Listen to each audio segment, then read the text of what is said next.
Hello everybody, Happy Wednesday. Welcome to Melbourne. Well, we're not in Melbourne on the sim, but I'm in Melbourne.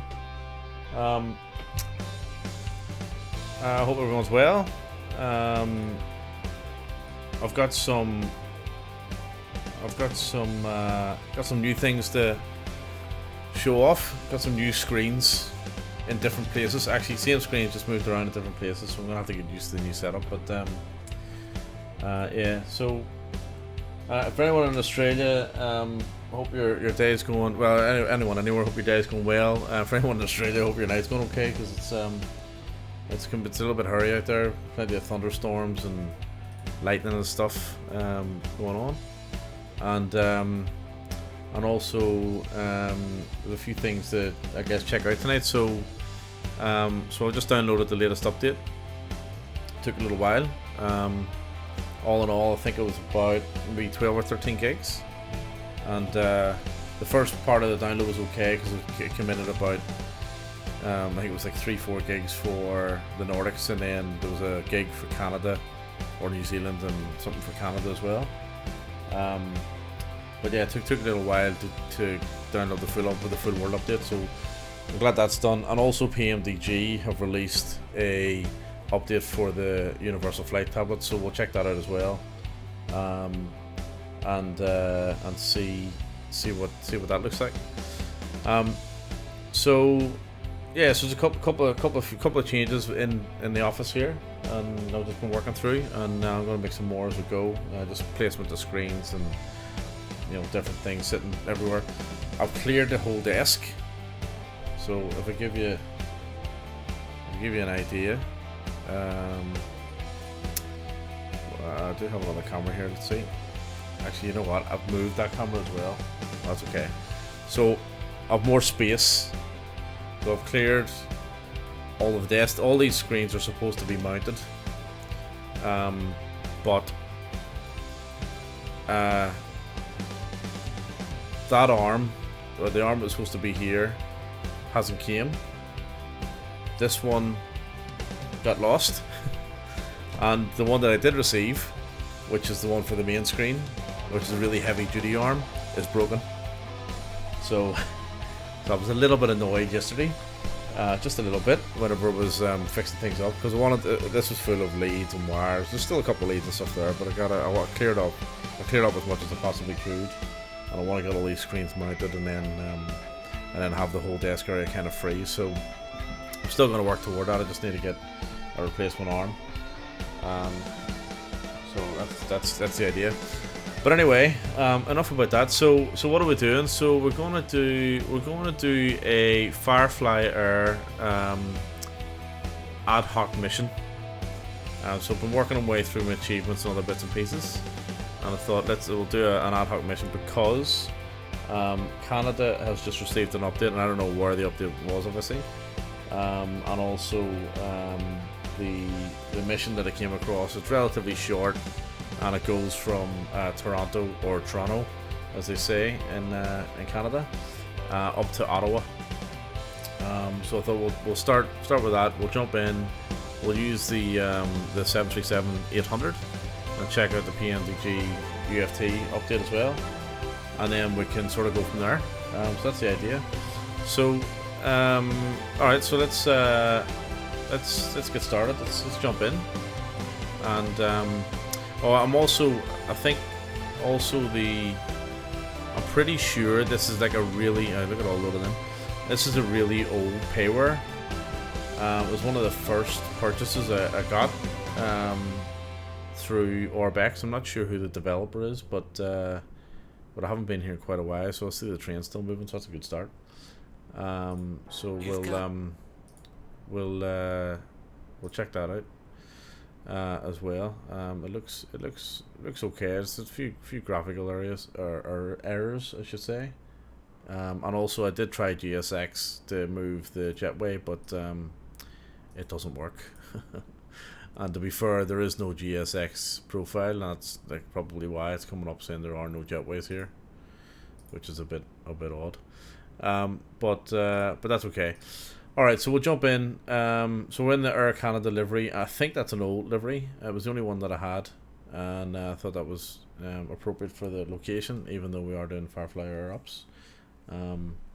So yeah, and we'll check out the updates to this thing and see what they've actually done, and if you have any comments on that thing, then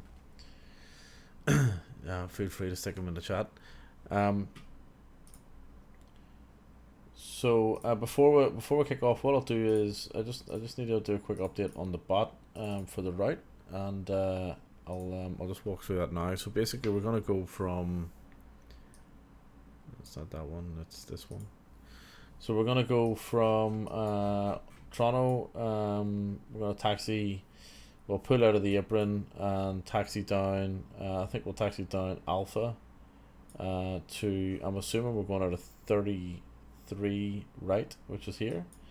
Once we take off, we'll take on. We're doing a right turn after takeoff, and that's on a departure of. I think that says VERD07, so Verd or Verd 07. Yep. We then head up over sort of along the coast of Lake Ontario, and then up into basically it's a short flight up into Ottawa. So, and their arrival is going to be on Cap TL5 down onto runway 32. So relatively straightforward and hopefully stress-free flight. So that's kind of the plan. So what I'll do is I'll put that right into the bot, and then you can do exclamation point right if you want to either see it or jump in and fly along. If I could find the bot, which I always forget to update this, so, and Volanta doesn't seem to be working either. Not really sure why, but there we go. We'll fix that later. Chatbot, here we go. Custom commands. Right. Well, there was a previous Canada right on there. There we go. That's all updated. Okay. So now that that's done, I'll also give you a quick look at just what we're doing. So before we start up, so the assignment effectively is a PAX charter in Canada. So been recently. So for each of these FireFly or ad hoc missions, there's always like a little spiel or a little, sort of story behind it, and that's basically saying we're gonna transport some lumberjacks, effectively, and as I said, it was fairly straightforward. If you're wondering what this is and you want to know where to find it, this is basically the if you go to twotonemurphy.com, it's a virtual airline, and all the instructions and how to sign up and what to do. It's free, and what to do, what to expect, FAQs, etc., are all on that website, and I highly recommend that you check it out. Okay, so that's us. So I think we'll get started. We'll jump in. We'll get a bit of music going, and I keep looking over here for the music. Music's above me now. So we'll jump in and we'll get started. So let's see. Hopefully it's not too loud. Big Welsh Robinson's in the chat, so welcome in, Big Welsh Robinson. You probably saw a look of confusion on my face there when that mix came on. It's definitely an old one, with a weird arpeggiator, I think. Okay, so battery on, emergency lights on, ground power on. I'm not going to follow any checklists or anything. I'm just going to start this thing the way I know how, and hope for the best. So seatbelt signs coming on. Our altitude or pressurization will set to cruising altitude, which is 310.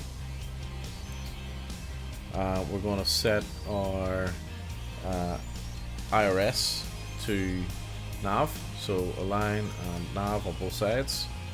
I'm not going to worry about the alignment. I've got it set to, I think it's set to instant or super fast or something like that. And then once that's set, I'm going to get my fuel pumps coming on. I'll leave the center pumps off because I won't have enough fuel in there. We'll get the APU started. We'll knock our logo on. I've got some external switches that I'm just going to put on as well, which includes my nav lights, which should already be on. And we will... that'll do us for the moment. So whilst that's doing that, we'll go to our tablet. Not that it's going to do much, I don't think. So we'll go electronic flight bag. We'll request the data from SimBrief. Straight away I've noticed that... Is that a change on the map? I think it is. It was previously Google Maps. That's not Google Maps, is it? Maybe it is, not sure. So we'll look at our weather for our departure. So we got two views, simple METAR. Basically a METAR saying, what's it saying? So we've got a headwind of 7 knots. We've got a few clouds at 2,500 feet. I'm not sure what the M is. What's the M? Let's go simple and see. Pressure, temperature, headwind, viewpoint. Okay. Can't remember what the M is. Okay. OFP is there. Navigate. I think I need to relog in with I bet you I need to relog in, do you? PMDG map. Oh, right, okay. Interesting. Oh, I want to go to Navigraph. Won't let me. That's interesting. Navigraph. So yep. So if we go CYYZ. Chart error, unable to retrieve. See, surely that's right. Okay, I think that might be because I'm not logged in. I'll double. Yeah, there we go. All right, so let me sync this up. We'll see if there's any anything decent to this update here. So one thing I don't like about this UFT or whatever they're calling it is I think I've had to log in every single flight. I understand logging in after every update. You know, that's okay, fair enough. But logging in after every flight is just nah. Sorry, no. You know what I mean? And I hate the fact that there's no integration with the FMC or ground crew or pushback or normal stuff that you would expect from a tablet. But here we are. Right, so let's see, switch map. There we go, Navigraph. Okay, so yeah, so I had to log in, so that's good. Alright, no worries. So we'll set that to well, it doesn't have the satellite mode. We'll leave it on world, that's okay. Navigraph chart, so let's try that again. Should bring up something now. Yeah, there we go. So here's our charts. Okay. So we're getting somewhere. So I'll bring up the taxi chart. No, taxi chart airport. Just for the moment. In case I need it. Low vis. No, we don't want that. Taxi limitations, don't want that. Airport info, we don't really need. Briefing, we don't need. Or is it just a normal taxi chart? Alright, we'll go.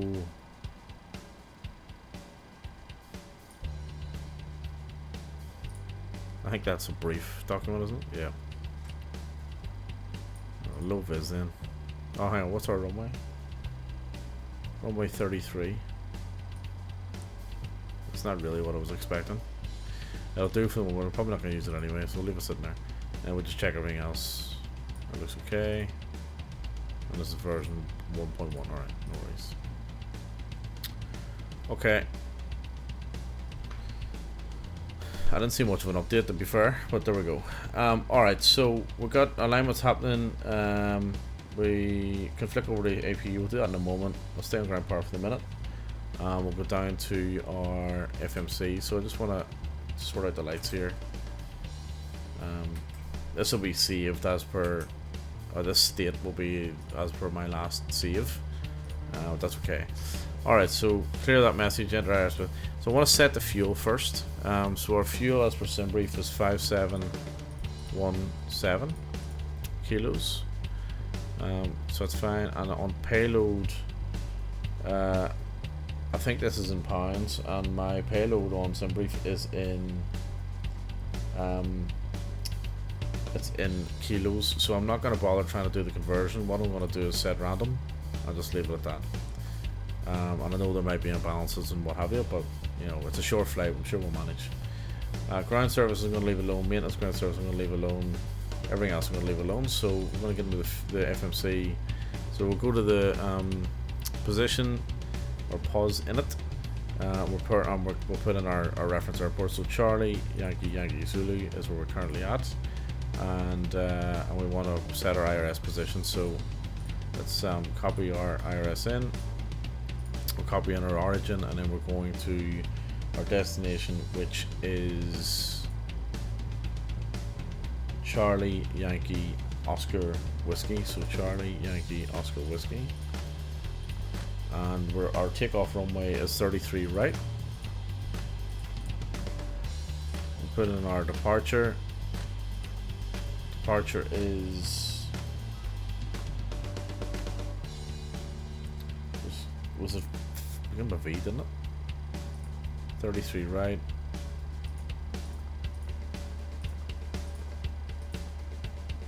Ah yeah, Verd 07, yep. So that's fine, and then our arrival into Ottawa is ILS 32, and it's the Cap TL 5. Okay, so we want that. Activate and execute, and I'm just going to put in under the route. I should have done this first, but I'm going to do it last. So I'm just going to put in 2 waypoints. So one is the entry to the well, actually, there's really just the one. It's the L sub. I'll just double check that. L sub, yeah, looks like a VOR. So we'll put that in, and then we'll go in and do our legs and sort out our discos. So I don't want any vectors or any discos. So we'll bring Vivid up.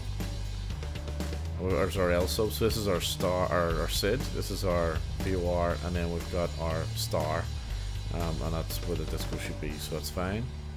And then we should have. There's a vector. We want to get rid of that. I'm not flying with ATC, so that's fine. And then we've got a full flight plan. So happy days. That's what we want. Okay, so that's that done. Initially, so we want to do our weights and balances. So our fuel. So our fuel is, well, do our fuel weights are automatically calculated. Again, there's no boarding or anything like that. Like, they should have that in the UFT as well. Do all your weights and board people like the other tablet, the Phoenix. 1 for reserves, and cost index is, what's my cost index? 35. Cruising altitude was 310. Wind at cruise is 308 degrees and 76 knots. Oops. It's fairly strong. Everything else is okay. Through the takeoff, we'll go 5 degrees on flaps. 1, 2, and 3 for our V speeds. Double click on the trim to set trim, so 440. And then we want to set 440. Or as close to it as we can possibly get, which is probably about there. Right, I'm going to press B for the altimeter set. I like to put the terrain on, so I'll put that on, and we'll set up the MCP. But before we do, well, actually we'll set up the MCP first. So we want to go 31,000 on the altitude window. We got our flight directors turned on. I'm just going to push the range out on this side to about 40 miles. We'll leave that one at 10 miles. Everything else is okay. Yep. And okay, that's all fine. Alright, so what I'm going to do is I'm going to call for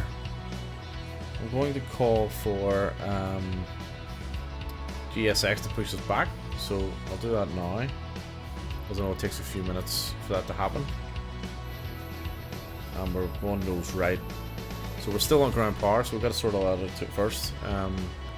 So let's flick over the APU on the right hand side, left hand side. I'll get our yaw damper and our probe heats and window heats on.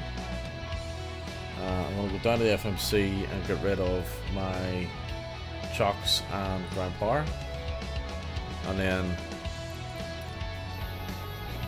the chocks, cones and GPU will disappear.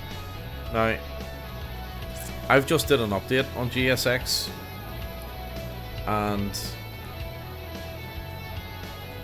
it's done this to me before. When I've done an update, it doesn't give me any animation.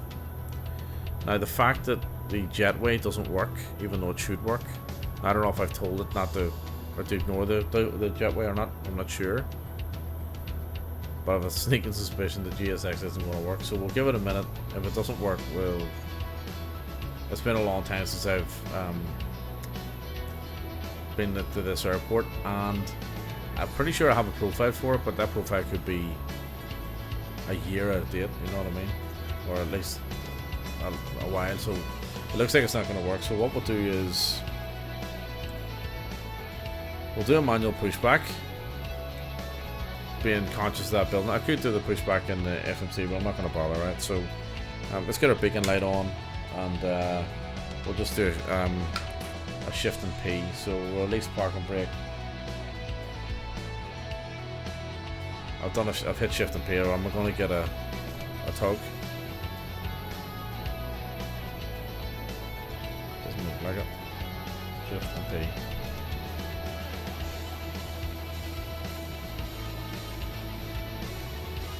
Interesting. It's the first time I had them work for me. Okay, I'm going to use the FMC then. Parking brakes off, yeah. Chart removed, yep, okay. So, FS actions, pushback. Removed. Select tug. Yep, that's fine. Start.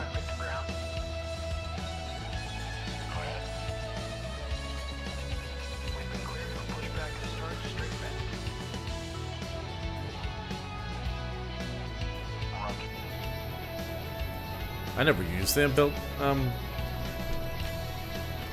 pushback, to be honest.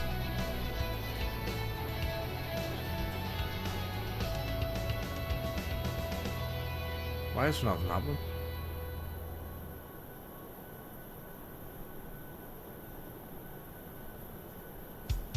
Ah, here we go.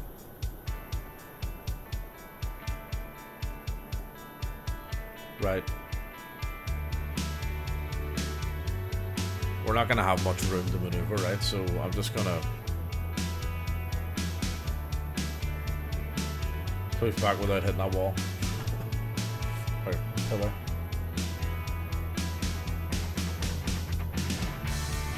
Just enough to... I'll stop it there.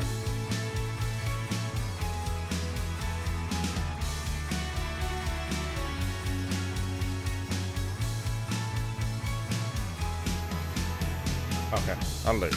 Right, park and brake on. Let's get rid of the tug. Turn. Okay, no worries. Right, that'll be enough room for us to turn, so that's fine. Right, back inside. Okay, so we want to get the engines going. So let's get our AP bleed on and start right engine. Our lights are set, everything else is set. We'll keep an eye on the N2 here. And once we get the engine fired up, we'll be on our way. No need to wait for ATC permission. That's not how we roll. Right, so we're over 20%. Fuel coming in. We'll start up engine number 1.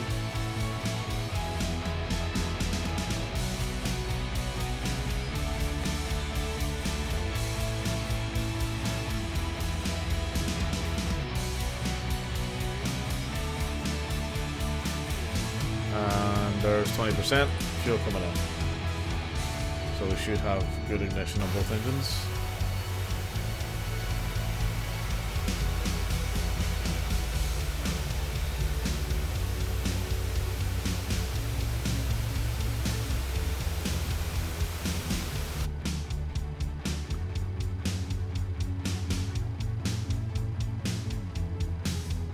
just wait for our switches to reset here, and then we'll transfer the power.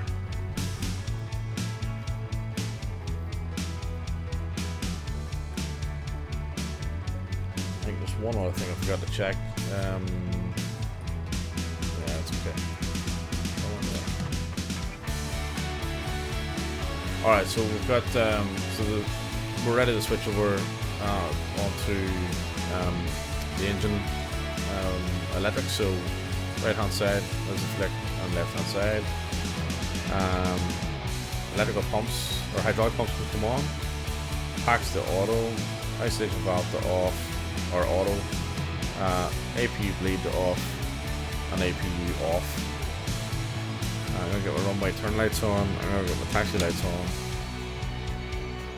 Try that again. Thank you.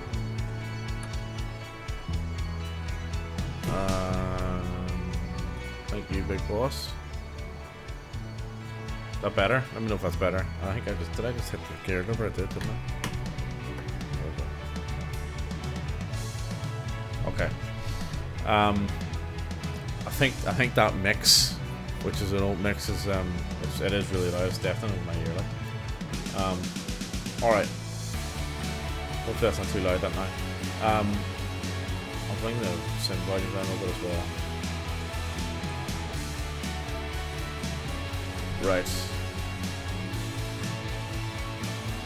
There we go. Okay. What's next? So just do a quick control check.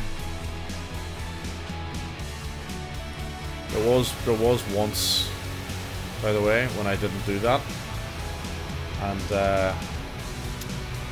I went to take off. Didn't go very well. So I always do it now. All right, park and brake off. Power coming in. Auto brake to reject takeoff. And there you go. Look, my rudder's not working.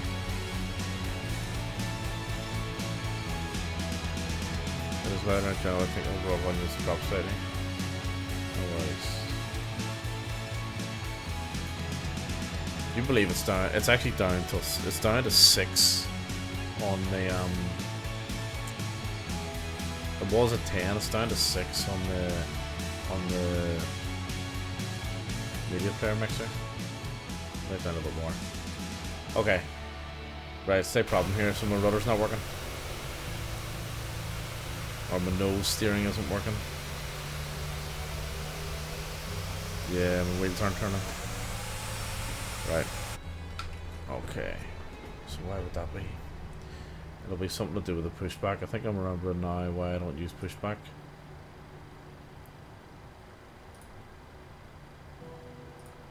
So we set that for a moment. And unset.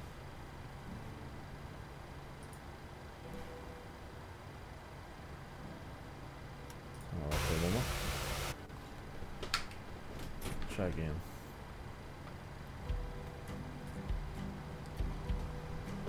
No. The pedals are working okay because I can see the right, but the nose steering is not working. Right, so I wonder if it's arm-it. So sometimes I think this is what's happened to me before, and this is why I never used the pushback. Let's just try it again. Go ahead. We've been cleared for pushback and start straight back. Let's park and brake.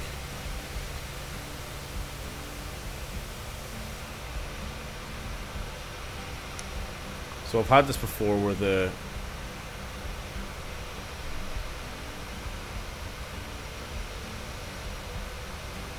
nose wheel has been locked. It happens in the Phoenix as well, where it's GSX normally does it until you complete the pushback maneuver. So I did call for GSX. I wonder if that's what's happening. So let's go stop. I'll just give that a moment. So set park and brake. I don't think the PMDG tug disappears. I'm pretty sure it doesn't.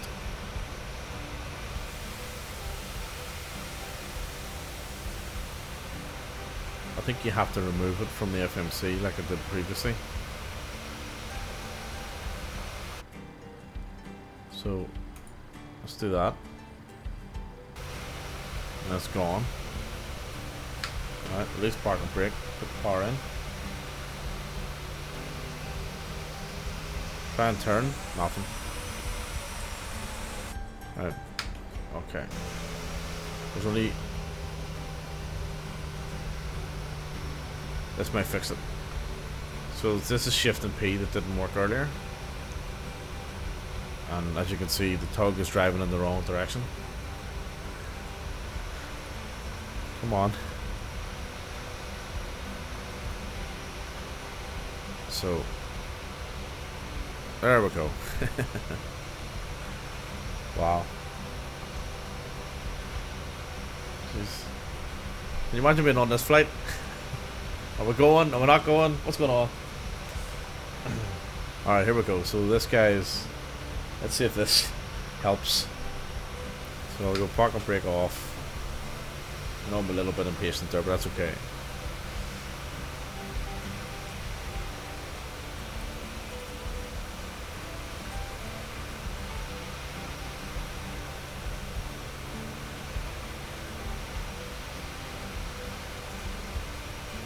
Right. So I want to stop before I hit the thing. Park and brake on. Off he goes. Yes, thank you. Now, sometimes he'll come back without asking him to. Alright. Park and brake off. Park coming in. Go for a turn. Hey, there we go. Woohoo! Yeah, so sometimes that happens where it locks up. Like, what's probably happened there is I've hit shift and P, the animation hasn't kicked in, but the action is still happening, if that makes sense. But because there's no animation, you know what I mean? I've ignored it. Okay, so park and brake, or sorry, brakes to reject the takeoff. We're going to set our flaps, so we'll go 5, or 1, 5, and 10 on flaps. I was actually wrong, it was 1, 2, and 5. And I think taxiway alpha is left hand turn. First left. So this is our taxiway. We're absolutely booting it here, but that's okay. I'm good with that. Refresh that. Refresh.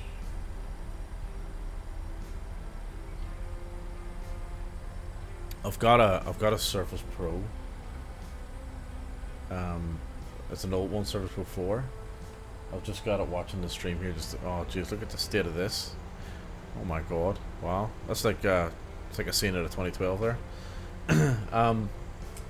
So as I said, this airport, it was like one of the first paywares that I got, and I don't think it's been updated in quite a while. So yep, interesting. Like I was pretty hairy back there, wasn't it? Yeah, I've got a Surface Pro just watching the stream, just keep an eye on the chat on the right here, and oops, I'm hammering it, and it's just crashed. Useless thing. Okay, I'll bring that up here instead.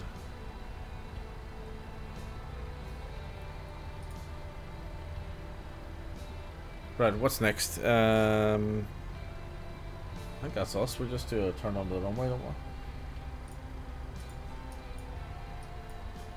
Let's see. I think I've missed the runway. I'll have to. Not watching where I'm going. Retour of Toronto Airport. We've got our landing lights on anyway.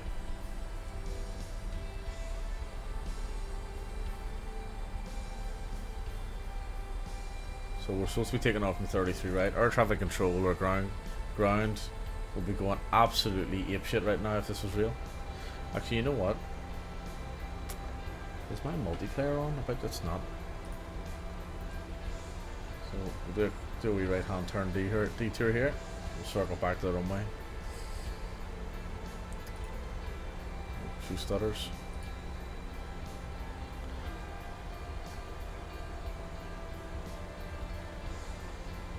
Very quiet in Toronto today, isn't it? Toronto.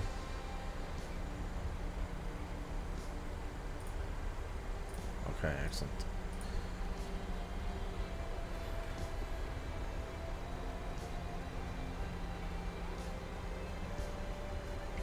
Alright. Let's do return. Let's get our TCAS on. And we'll get our strobes on as well. There should be a left hand turn on the 33 right finally. Auto throttle coming on too.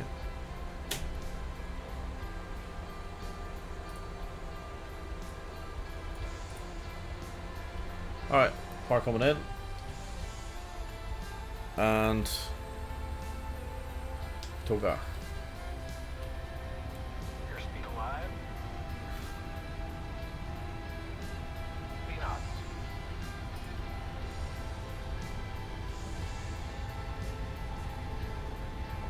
V1, rotate. Just put a little bit of rudder in there because Positive reincline. it is listing a little bit. Gear up.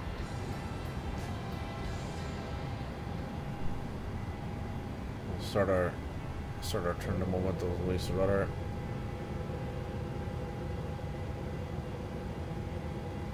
Go flaps up. And let's get our LNAV and VNAV armed. Autopilot on. Beautiful. We'll reset our brake.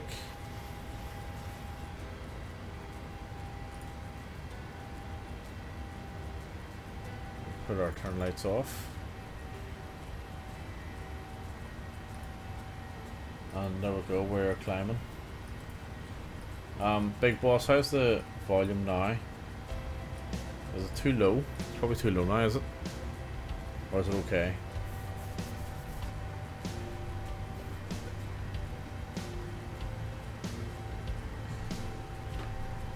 Right, we're on our way. So we've just hit our departure. I don't think I have any Toronto scenery except for the airport.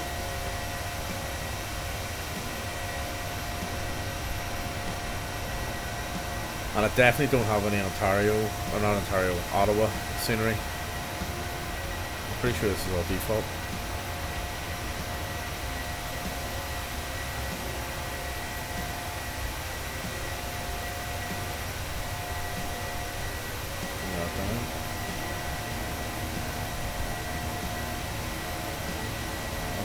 Check on. Okay. So multiplayer's on, so that's okay.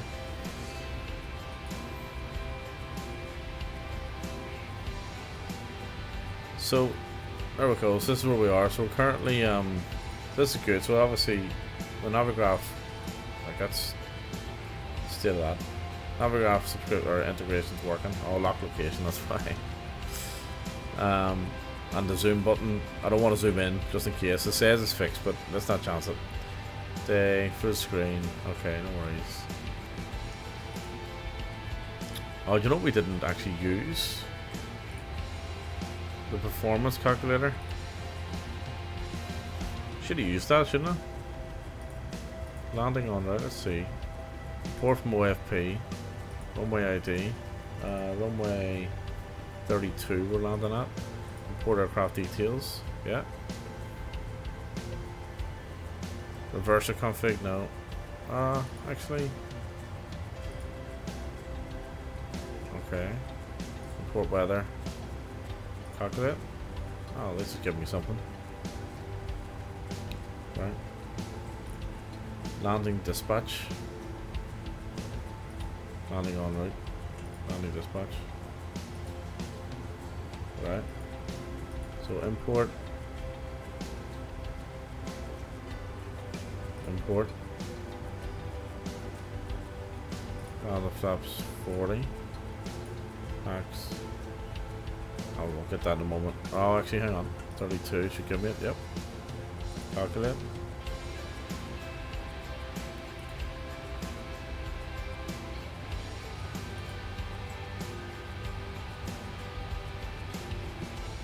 what's the difference here? What's it? Is this required landing distance? So the VREF is 145 knots. Landing distance 5,200 feet. Available distance 9,900. Okay, yep, no worries. Okay, so this is the weight on touchdown, I'm assuming. Wait. Oh, wait, right, okay, yeah. Quick turn weight, right. And then... And this is the required distance to land. Okay, right, no worries. It's fine. Okay, thank you. And take off we didn't do. We're just out of a matter of interest. We took off at a 33. Right? Import. Hang on, from aircraft. Import weather and calculate. So acceleration height 1500. Flaps 5, which we had. M1 86%. Oh, we had Toga. Trim 505. V1 132. I think I had it at 127. I think it was at 127. Okay. Close enough. Okay. Well, that's alright. Well, I'm not really sure. So I think they just did bug fixes then. They didn't. Did I look at the update? I did. Oh, it was in the forum. I'm not gonna find it now. Yeah, so I reckon they just did some bug fixes. They didn't actually add any features, unfortunately. Yeah, that's unfortunate. So it is.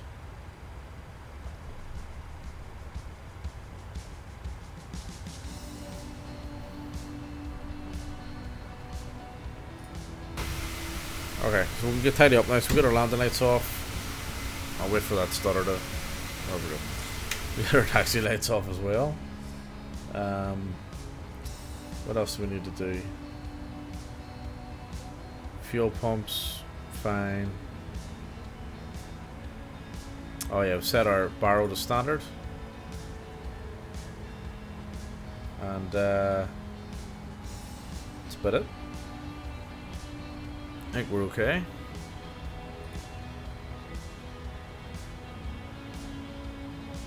Yep. So we're on our way. So I reckon top of descent won't be too far away. So it's top of climb, top of descent. So it's about 50 miles away, 55 miles away. So I'd say quick flight because I just wanted to. I wanted to check out the UFT update. Just to see what that was like.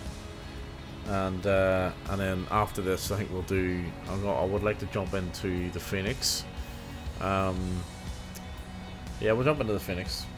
Only because I haven't flown it in quite a while, and you know, I do sort of want to look at a real tablet. You know what I mean? So we'll do that, and we'll do a quick flight in the Phoenix somewhere. Ideally around up northern Europe, given that's just been updated. I'll have to see if we can find something for it.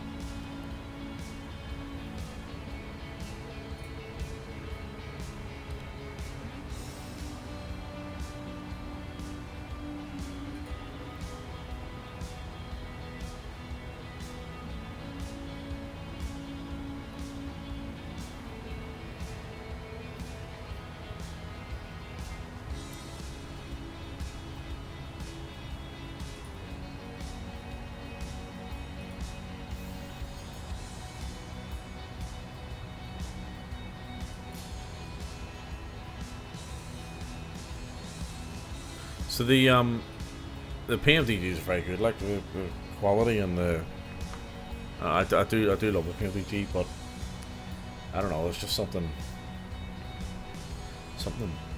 weird about the hype, to be honest. Like the quality products, but you know, all that drama over the tablet was unbelievable.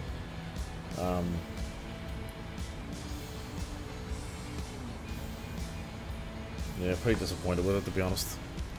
Like, compared to others, you know. But that said, it'll be updated and it'll be built or expanded and what have you, and it'll turn into something really amazing and outperform the rest, hopefully, and outdo the rest. I'm hoping, but we'll see. In the meantime, I think the next big thing to look forward to is the version as a Block 2 update from Phoenix. Excuse me. For the A320 and then also the A321 release as well. I'm looking forward to that. And what else are they bringing out? The A319-18, that'll be good too. I'm sure they all look and feel pretty similar. Be interesting to see if there's any differences inside the cockpits of each of those different variants. I'm not sure there is.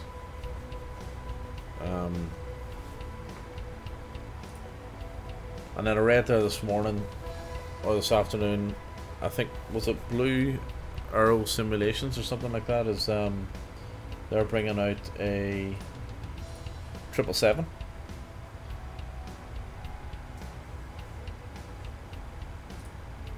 I was almost sure I read that. I think it's on Reddit, or was on Reddit.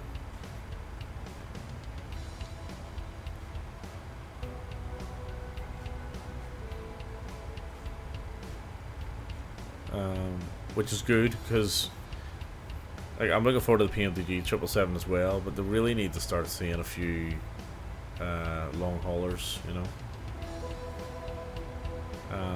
coming out. The A310 is I've only flown it a couple of times, but it's almost unflyable for me because there's still issues with it. I still have issues with it. I haven't flown it in a while now, to be fair, but I still have issues with it.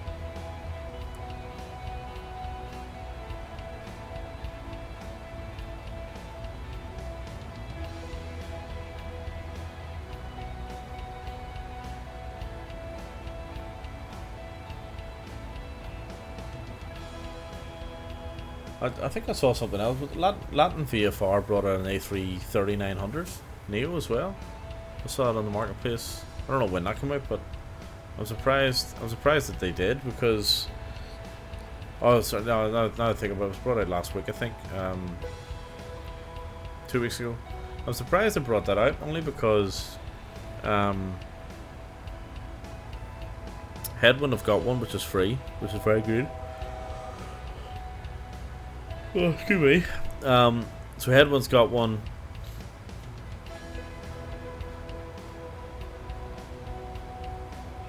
And Aerosoft, I think, were the other ones bringing out the payware as well. I thought that was due out by now, actually. The Aerosoft one, so that's an interesting choice.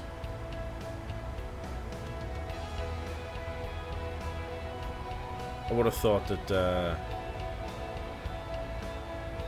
Fly-by-wire would have focused all on A380. Looking forward to that as well. That'll be a long time coming. A380.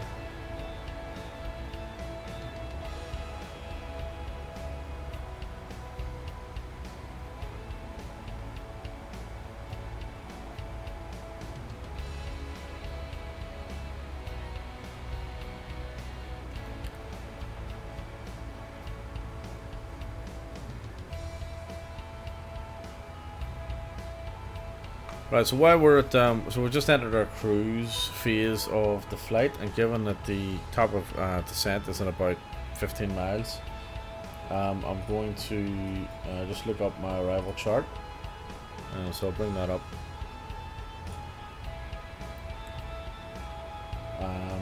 And we'll have a look. So we're runway 32, so it's the approach charts, runway 32, ILS approach.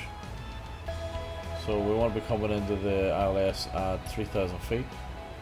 We've got a decision or height or DA of 571, 300 feet for ground. Our approach course needs to be 320 and 121 or sorry, 110.3. So let's set that up. So we want to go. Hit the wrong button. All right, let's set that up. So we go 3,000 on the altitude. 320 on our course. On both sides. We want our nav radio set to, I think it was 110.3, and transfer that over. Alright, so we should have our DME plugged in, so that's good.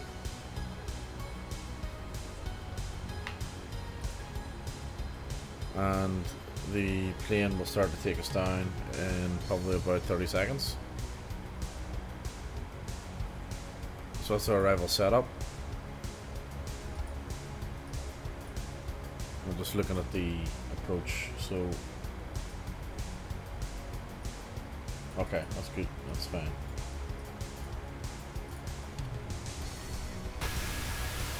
So, happy days, pretty uneventful flight, that's what we want.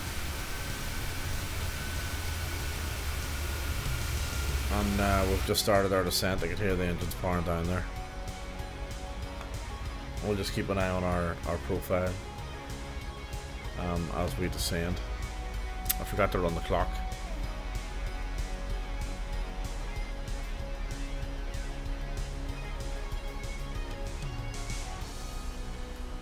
Okay. Beautiful.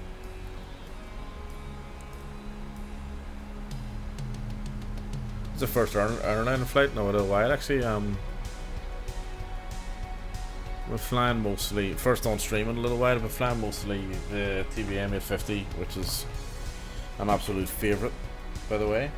And also I still haven't really got stuck into the FS Reborn 500 or M500, but I will over the next couple of days. I don't feel I need to sort of learn it a little bit. There's a lot to learn in that aircraft, especially with all of the the simulated kind of parts, like the passenger simulation and all that sort of stuff. So I want to go through it a good bit. Initial first impressions were just around the flight modeling. It was a little bit twitchy. It wasn't as heavy and sturdy and bulky as the TBM, for example. Different aircraft, of course, but I felt like the flight model could have been a little bit more weighted, or felt like it had a bit more weight to it. For me, it was, yeah, it reminded me of, I used to have a wee Fiat Punto Sport. Big Boss, remember this blue one? And there was a steering mode in it, and it was like city steering or something. And I never used it because, like, you would have used it every now and again for parking, because it was like super ultra light steering, and it was designed for, like, you know, little Italian streets, you know what I mean?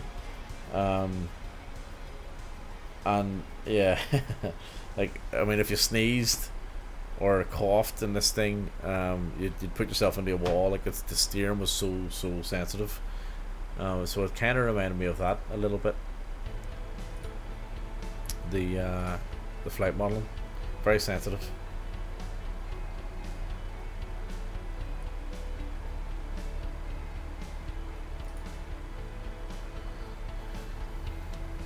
Alright, so we'll descend down through 25,000 feet. We're slightly below profile, but that's okay. Everything else is programmed in. We'll come down nicely.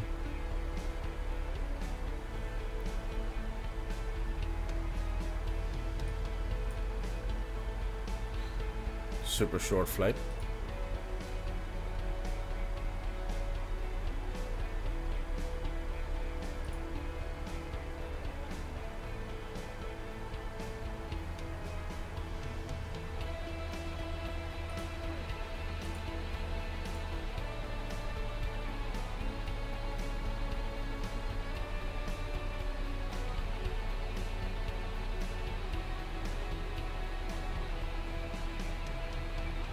I did a few flights in the ATR there the last few days. Actually, that's what I was flying. Yeah, they were pretty good. Enjoyed that. Like the ATR.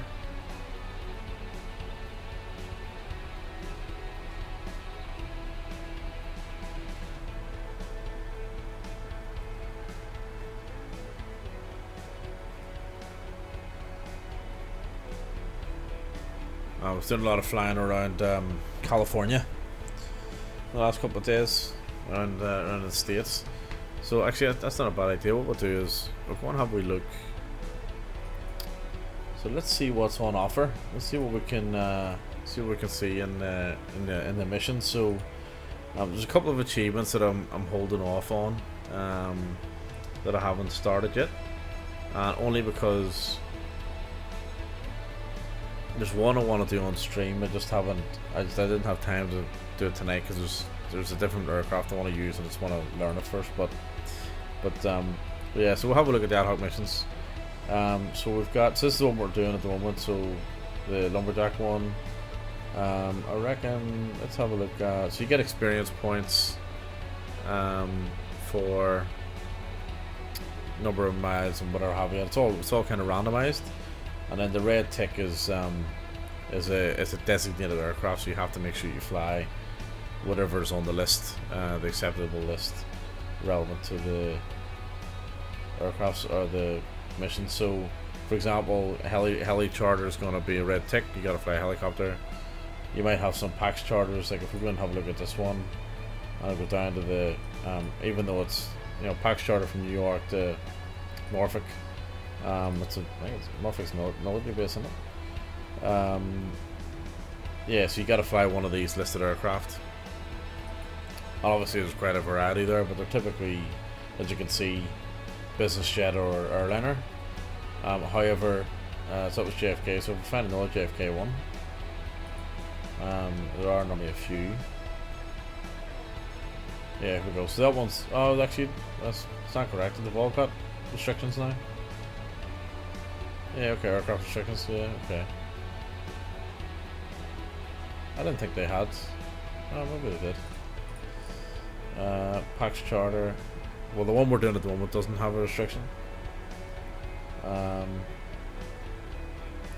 Executive PAX is no restriction. So you can see it. So I was going to look at potentially. So we've got Norway. Let me see.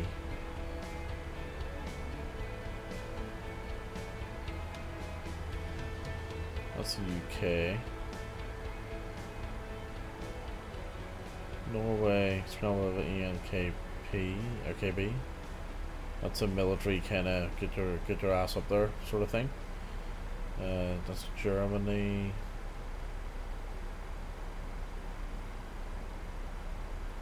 You see the bush flights in Africa. Transport musicians, EG, I think. What's that? That's Germany as well, isn't it? Oh no, sorry, it's UK. Yep. RAF. Let me see.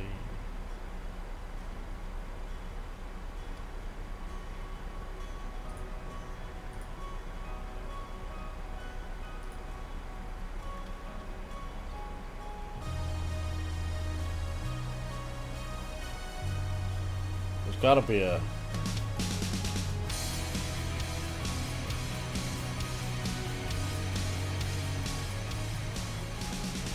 There's gotta be a sort of Nordic mission in here somewhere. ED is Europe, I think. Yeah, Germany, yeah.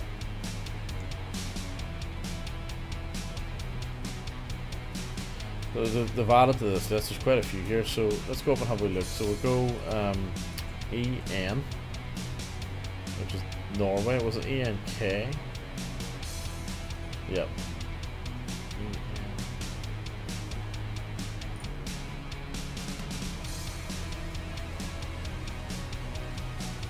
Let's just pick up a. Oh, okay.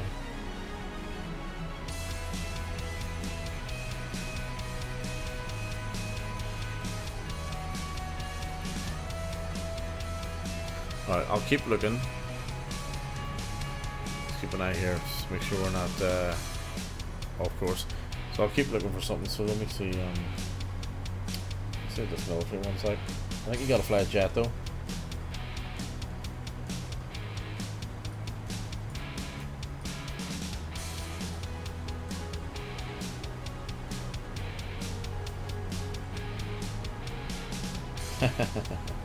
Yeah, you gotta fly a jet. I don't want to do that.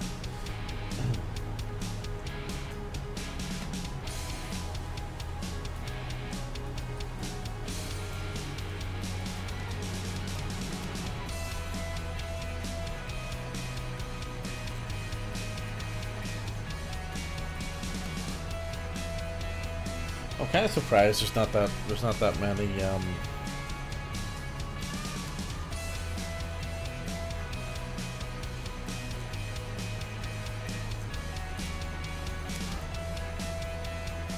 Northern Europe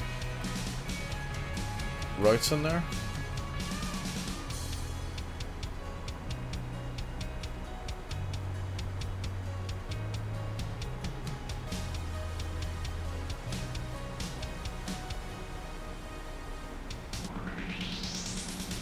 Of course, there's a Denmark sightseeing achievement which I've already done. We might just pick another random one.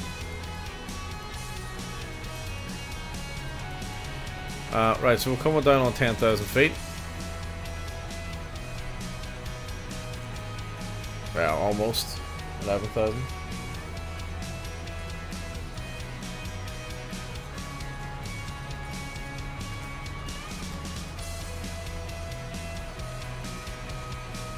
Yep, 11,009. So I think we're pretty much good to go, or ready, if you like, for our arrival into Ontario. So we'll get our landing lights on. Keep an eye on our speed. Everything else is set up.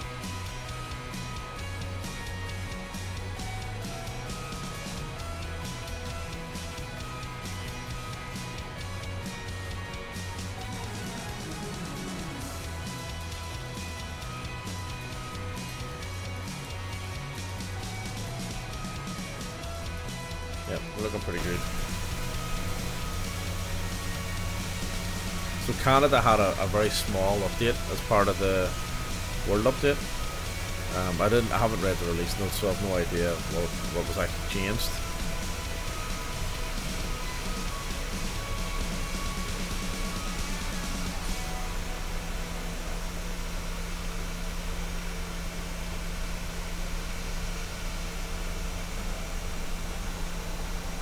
I think I prefer the other, there's another livery, Air Canada livery. I think I prefer that one. I think it's the sort of the newer livery, the white and, like it's a white and kind of white, red and black one. The current livery, I guess, is the one I'm thinking of.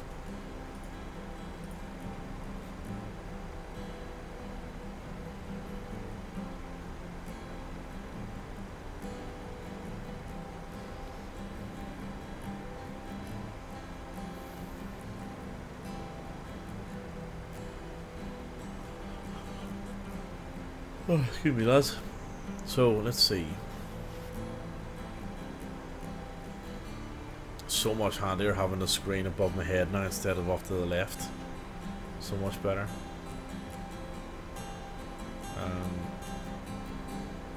Especially whenever I'm watching TV. I used to watch the TV on the tablet, and now I can just like lean back and it's great for when I'm streaming. Or not streaming, start flying.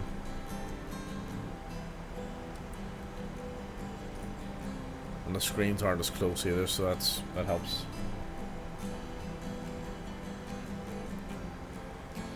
Oh, clouds aren't looking too good there.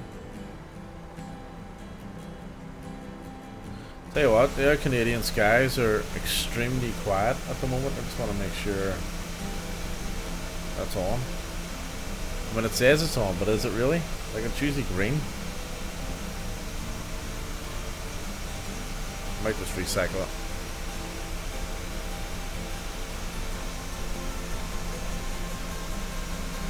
No, it was on.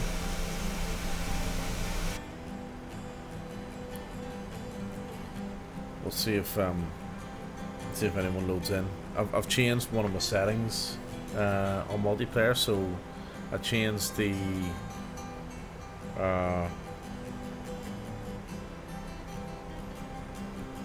traffic variety, I think it's called. It's in the general options under traffic. I think it's traffic variety or multiplayer variety or something. It was set to ultra, and I've changed it to medium.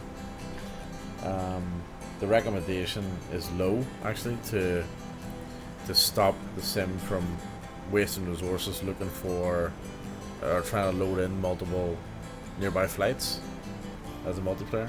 I think that's what it's doing, and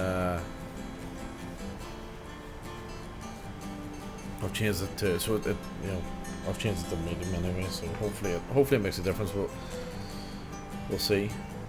The reason why I changed it is because I was flying in and out of JFK day before yesterday, and there was, on the most part, it was actually okay, but there was one takeoff where it was atrocious. And when I say atrocious, like, it wasn't a slideshow or anything. The problem, what I find is, what I get sometimes is where I'll get a stutter every couple of seconds, and it doesn't go away unless you restart the sim. And I typically get that in like really high traffic areas when multiplayer's on. When it's off, it's usually non-existent. So Heathrow, always get over London sometimes, or quite a bit. Heathrow's a good example. JFK is a good example. Zurich at times as well. Dublin. I'm going to be started on Dublin. You get it all the time there. And I'm trying to think where the other place is. There's a few of the high volume, high traffic kind of areas. I usually kind of pick it up. So, and as I say, the only way of clearing it is by restarting the sim. I've tried everything else, but yeah. So the multiplayer, that thing with the multiplayer, it definitely makes a difference. But so far, it's made a difference. Bring that back up again a little bit, so I can spin the camera around. There we go. But yes, again, no traffic. It's odd, especially Toronto. I mean, you're gonna get traffic in Toronto, right? You'd imagine multiplayer. Actually, hang on. What time is it? 6 a.m. Maybe a little bit early. Maybe it's a little bit early. Alright, we're going to put in let's go notch your flaps. In fact, let's go, what's my for this turn? Let's go 5 degrees on our flaps.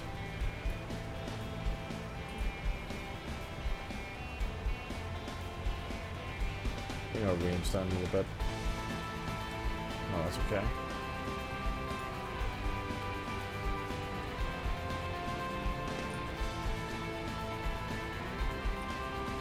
Right up there.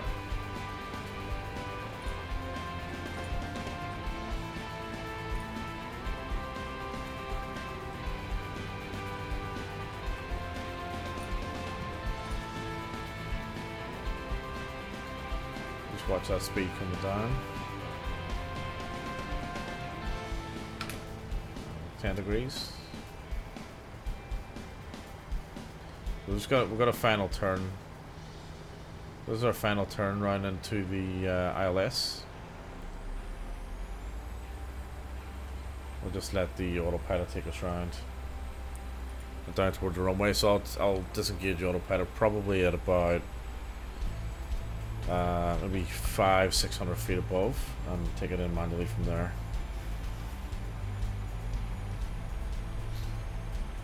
About halfway through this turn, actually once we complete this turn, I'll engage the approach mode.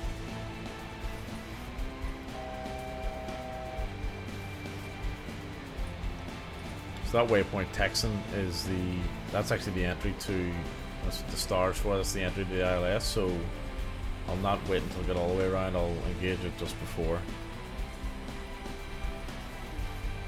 And we should have a good capture at around 3,000 feet, so we're bang on profile. Everything else is looking good. There's the diamond, so we'll try and grab it in a moment or two. So there's our lateral diamond, vertical diamond. I'm going to set auto brakes to 2. As you can tell, I'm not following any checklist, but we'll manage.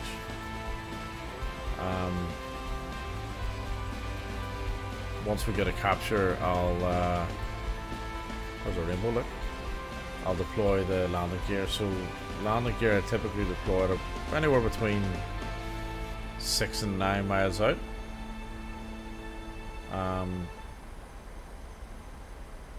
Which is going to be effectively the length of the ILS beam. The ILS beam length, I think it's typically, is it 3 miles? ILS beam distance.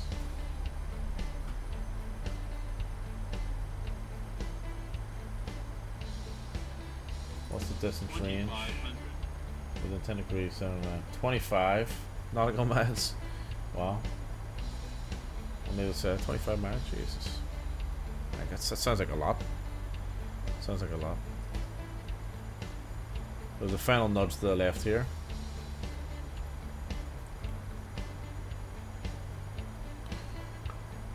Visibility's not great, is it? There we go. So we've got LNAVs captured, or lateral beams captured. And we're just waiting on our vertical.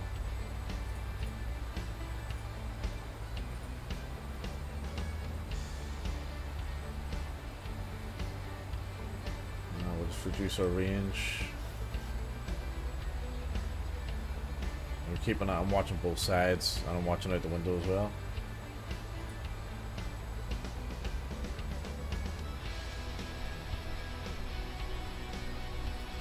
So coming down into Ontario.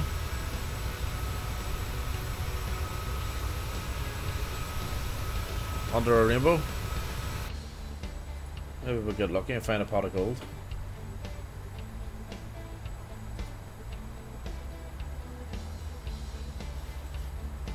Just maybe. Alright. Have we got the runway in sight yet? Yeah, we do. So I'm going to put the gear down.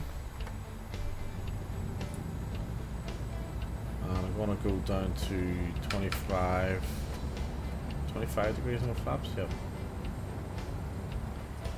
Let the gear come down, and the nose should start to drop a little bit. There we go. Beautiful. So I can see a little bit better. Taxi lights on, turn lights on.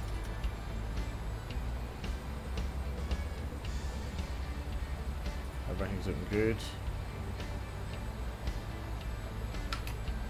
30 degrees. So I think we set our we set to 40 degrees on our wonderful performance tool, didn't we?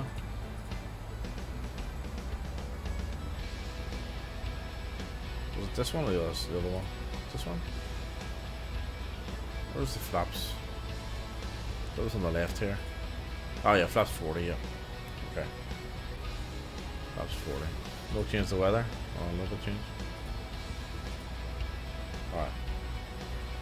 So speed should be 147. 145, 150 is fine.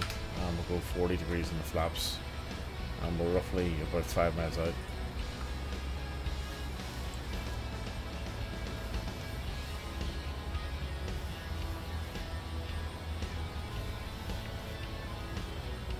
So I'm going to aim for a landing rate of probably around 250. I'll aim for 250 or less. Okay, so the runway is in sight. Flaps are set. Speed's checked. Auto brakes on. ILS is fine. It's locked and engaged. We're on the glide slope or glide path. Seatbelt signs are on auto. Everything's all good. Bang the auto, but bang the, what do we call them? That doesn't even work. The flight crew, which don't exist. Oh, so we've got a 20 knot crosswind here. Thereabouts. It's coming down to 15. I can see it pushing the plane. What traffic? I'm not landing on top of someone over. Okay. 17 knots. Oh, is it 12 knots? Okay, so the wind's coming down. 12 knots? Yeah. And it's turning into a headwind, so that's perfect. Alright, so there's 500 feet, so autopilot and auto throttle disengage, so my aircraft. 400. It's going to maintain 145 knots. And let her continue on down on the center line. I'll drop speed a little bit here. A bit too quick, a bit too high. So coming back on the throttle. 200. Alright, 250 I said. 100. Level out a little bit. 40. And 30. 20. there's the flare. 10. Just set down, set down. There's the flare now. Well, that's not right. Ignore that 90 for a second. So, reversers.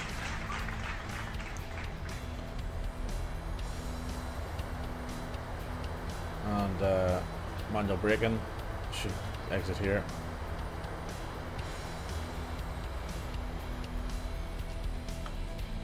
Okay, flaps in, speed brake stowed, landing lights off, strobe lights off. And we'll just rock up and pull into a bay or a gate here. So I'm not gonna pick any. I'm just gonna pick a random one. Oh, auto brakes off. Flaps are traveling. We could start the APU and all that sort of stuff if we were turning around, but we're not going to. Slow down a little bit here. Let's get our taxi light off. I'm hammered it in, as you can see. Obviously this is default aircraft or scenery, so there's no guidance system, and clearly I've ran over there, so that's okay. Let's leave that there. Okay, so what do we end up doing? We did on landing 150. So LRM, that's landing rate monitor connected to the FS hub, is giving me 150, so I'll take that. That's nice. Right, so let's get this thing shut down. So I'm gonna go ground services and then chocks on. I'm gonna request ground power. I'm gonna wait for my light. Obviously we do all well, we'll have the APU going. Yeah. So anyway, we'll do it this way. Ground power's on. Let's turn our engines off. Fuel cut. Let's get our pumps turned off. Seatbelt signs off. Lights are okay at the moment. We can turn the beacon off now.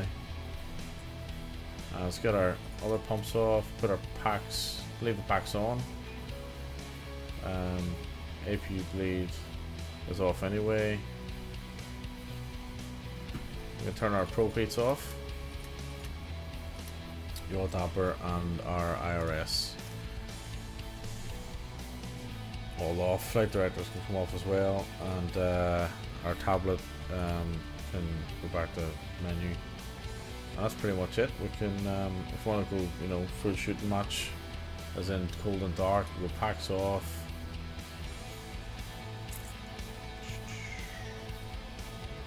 And ground power off, emergency lights back on, and battery off. There we go. Shut down. Right, that's flight number 1. I think we'll do a flight number 2. I've no idea where yet, but I think we'll just pick a random ad hoc mission just as a crack. And just for context in terms of that flight, it's got me so I got about 300 or 400 points for it, and then that goes in as part of your total, and it goes into a league table, and you know, a whole lot of other pretty cool stuff that comes with it. So yeah, so the base rate for or base payout, if you like, for that flight was 383 points. And if I just go back to my dashboard, and then if we go and look at my logbook, so he goes Boeing. We did 40 minutes. We did in the same. We got 400 odd points for it.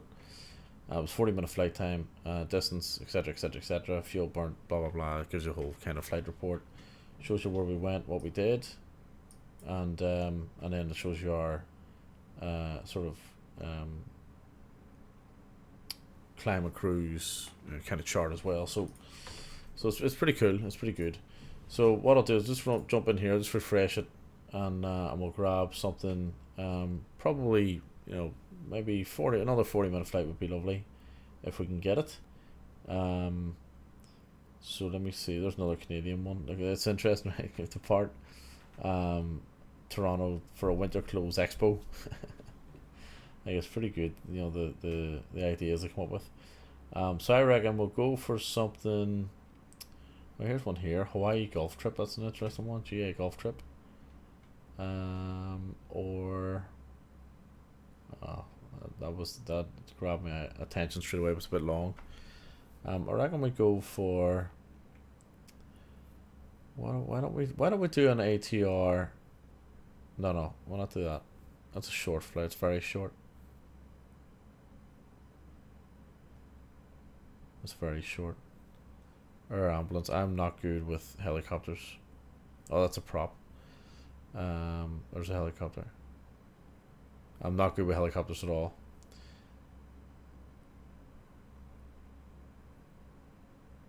Alaska, bush flight in Alaska.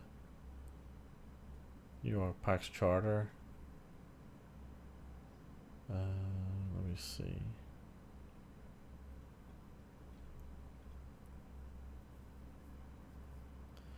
France transport a crate of Dijon mustard. Now, it would have been more fun if you were going from Dijon in France to I think that's Paris. I think that's Charles de Gaulle, or vice versa. You know what I mean? Okay, let's see. Yeah, transferring Dijon from mustard from Dijon. That'd be cool. 17 miles. I think when we do that 80-mile flight, there's one at the Heathrow from France.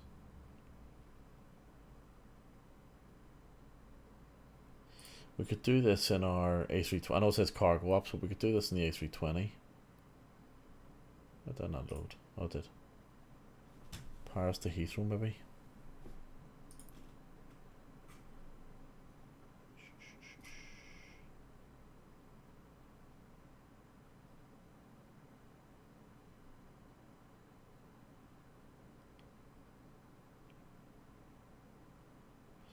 Yeah, I'm wondering.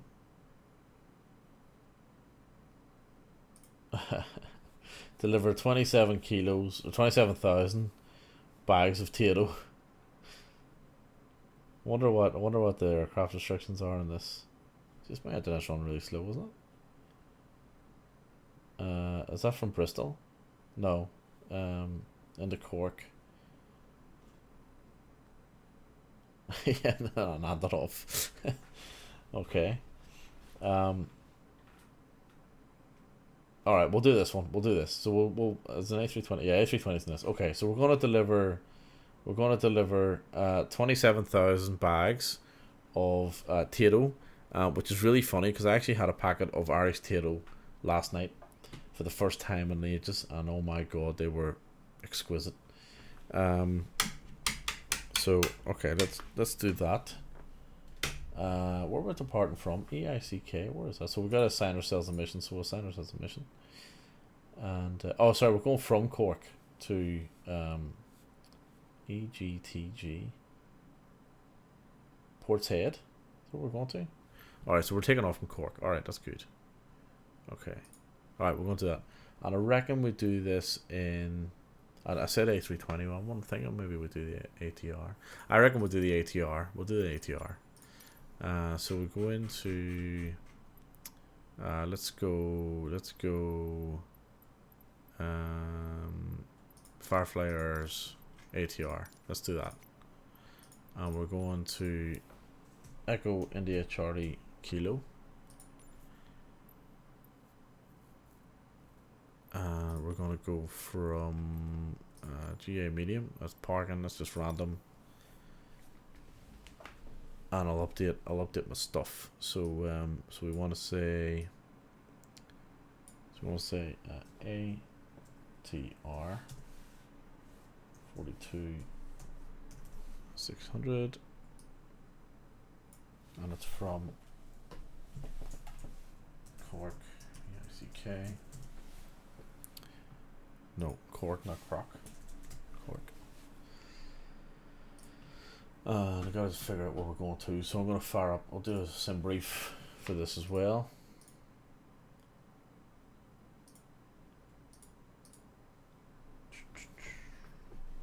The music gonna go over. So we're doing ATR 46. Yep. Unknown destination airport. Unknown destination airport. EGTG. So Echo Golf Tango Golf. Unknown destination airport. Okay, that's interesting. So search.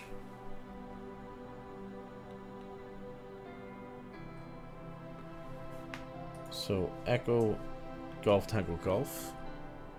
Nothing. We're delivering 27,000 bags of potato into the unknown. Alright, well that doesn't help us with a sim brief then, so hang on a second.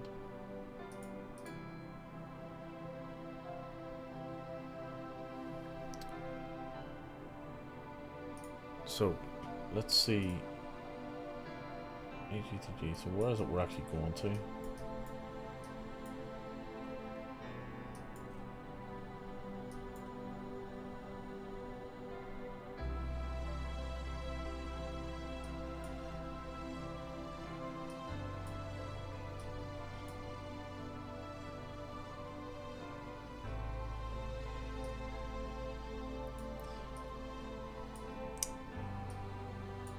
So originally I thought it was Bristol, but it's not. But Bristol, it's not Bristol Airport, which is EGGD. Echo Golf Golf Delta.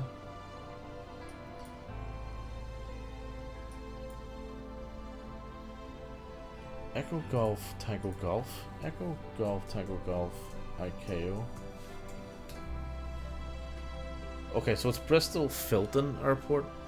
So I'll tell you what I'll do for the purposes of sim brief. I'll put in Echo Golf Golf Delta, and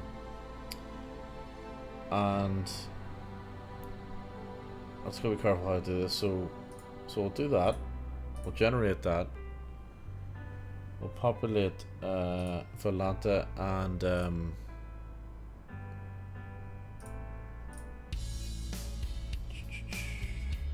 right, so we'll do that, and then what I'll do in the aircraft, I'll just populate my Navigraph. So in the aircraft, I'll put it in as Echo Golf Tango Golf. I just have to remember that, and then hopefully that works. Okay, so this is Cork Airport. So welcome to the southeast of Ireland, sort of south central really.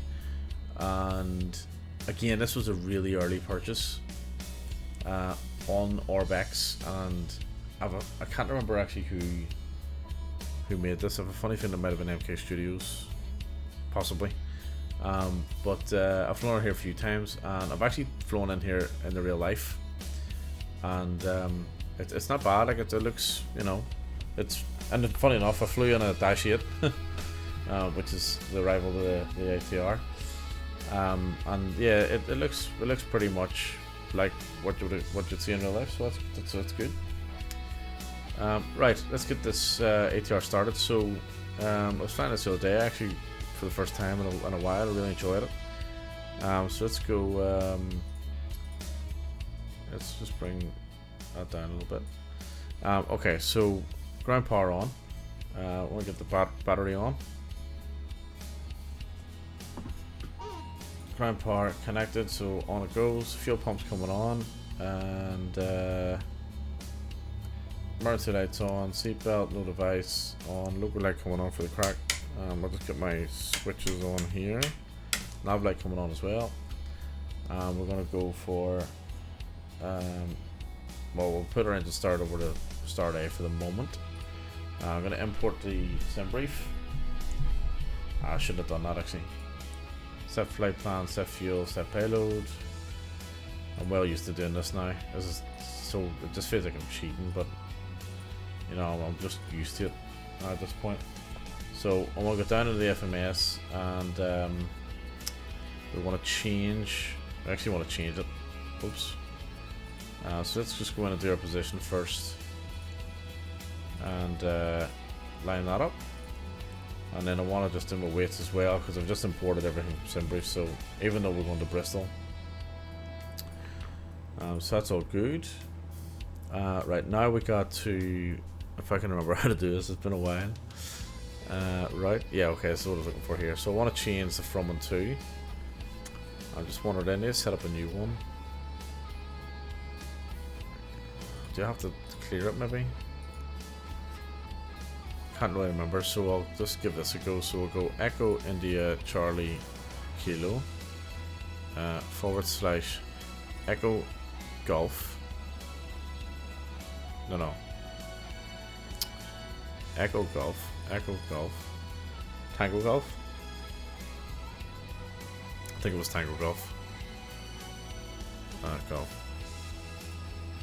Alright, so that works, so execute. Alright, that's good. So we're back on track. So we've got a departure out of Cork on Goat 1Q on runway 16. So 16, and it's this departure here. Execute that. Our arrival into well, there's no arrival, so that's good, and there's no runway selected either. That's interesting. So it looks like we're gonna go Godam, which is there, or Gotam. Then we're gonna go Evran. So let's go E Echo Victor Romeo India November, and execute that.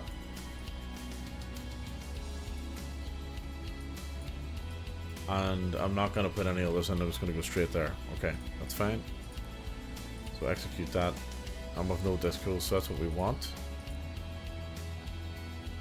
And we want to just put our transponder on, so we're going to go, let's go 1212 on the transponder, and we shall mark it on. Okay. Flight plan. Okay, excellent. Right, we can start our engines now. So let's get a bit of lighting actually on the panels, just so I can sort of see it. Get rid of the gust lock. Let's get our fuel condition levers up to low idle and start on 2. Get our beacon on, and we'll have we listen for the start.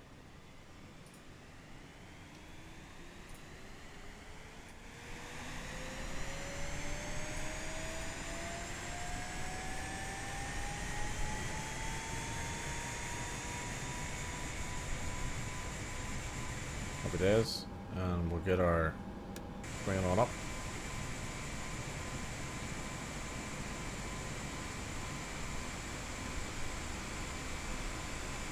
I feel like that could be improved.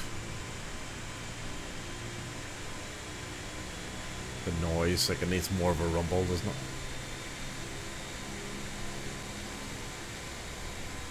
always thought the sounds in the ATR were a bit too quiet. We could definitely need a little bit of work. But yeah, all good.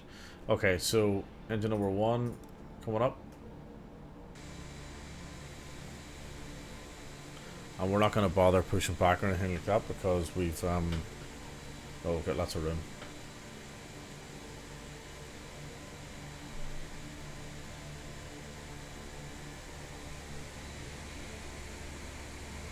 Again, no multiplayer. Oh, the servers must be down, are they? Or maybe it's just my internet's playing up. Like no one. Like usually, like yeah. Keep an eye on that. So I just want to put a little bit of throttle in as well because I've noticed that from one of the updates you need a little bit of power just generating from the generators. So okay, let's oops, up overhead. So let's reset our master start. Let's get our probe heats and shield heats, oxygen on. I should have done that earlier. And I think we're all good. So external power coming off. Ground power and chocks coming off. Taxi light coming on.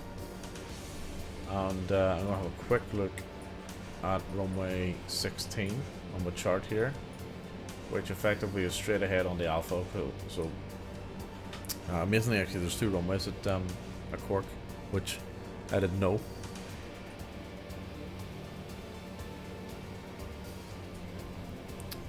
Excuse me, sneezed. Alright, let's plow through your man here and get going.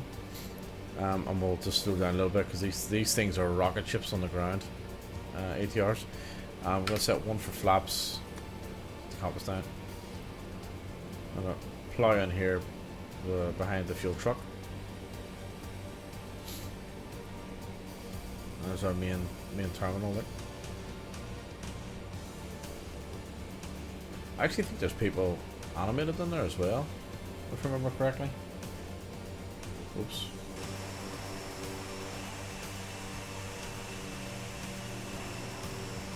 Yeah, it's pretty cool. I'm hammering it here.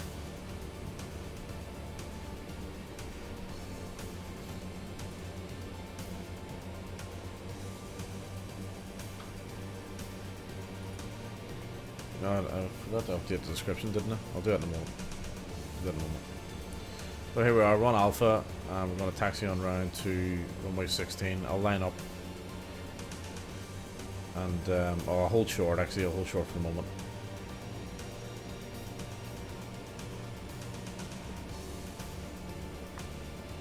So let me just park and brake on for a second. And I forgot to update my description. So we're going from we're going to Bristol, Filton, which is Echo Golf Tango Golf from Cork. Yep. So save that. And I want to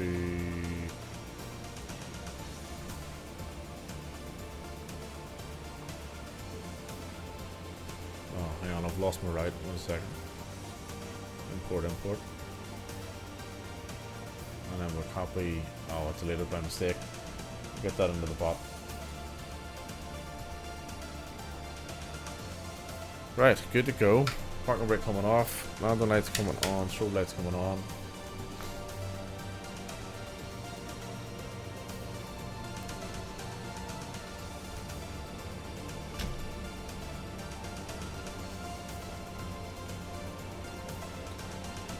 And park coming in.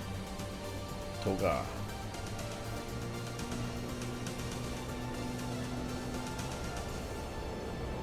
Nice textures on the runway on this one. Oh my god, yeah, there's a definite crosswind here. Hang on a second. And my weighting of the center of gravity was way off as well. Or unbalanced. Okay, so gear up. And we're going to do a left-hand turn out toward the REC.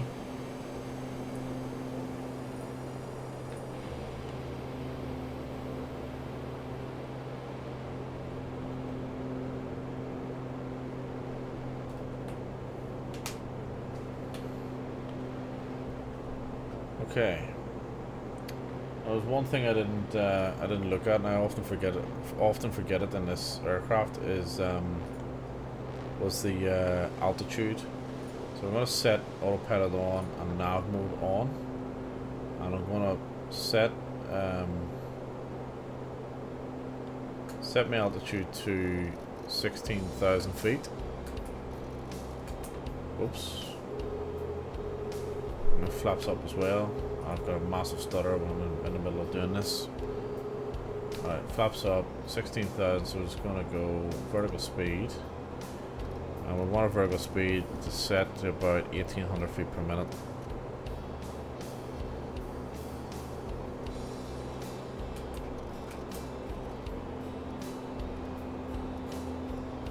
There we go. Alright. Beautiful.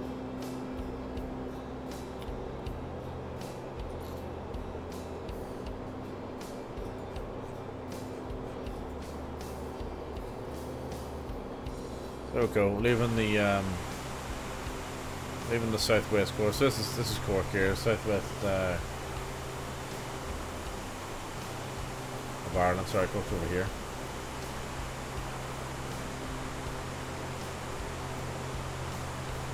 Look at this delivery, isn't it stunning?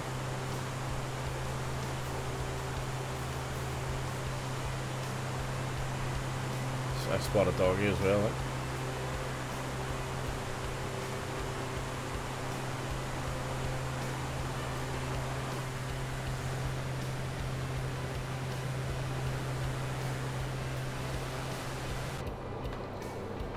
Alright, so we'll get our power management over to climb.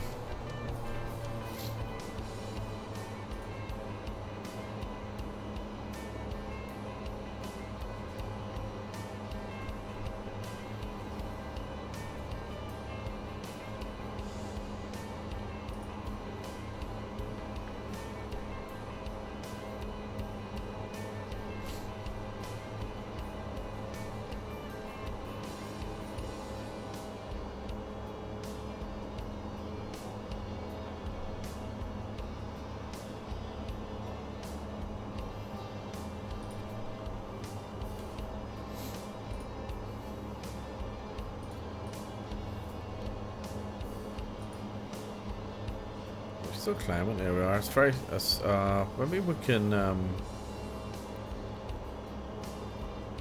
I'm okay with that. I'm okay. 1,800 feet's fine. I was going to set maybe 2,000, but 1,800 is okay.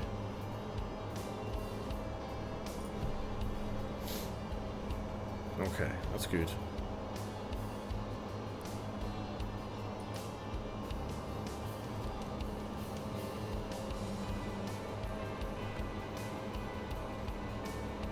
So Navigraph tells me we're going to Bristol when we're actually going. Well, we are going to Bristol. Navigraph tells me Bristol, Filton.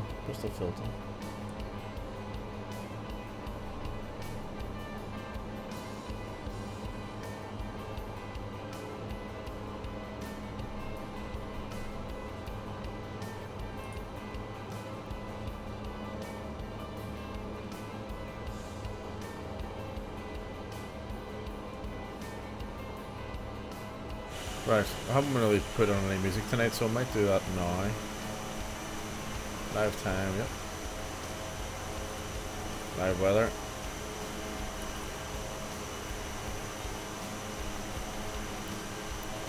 I don't think I've actually seen the custom views in the ATR.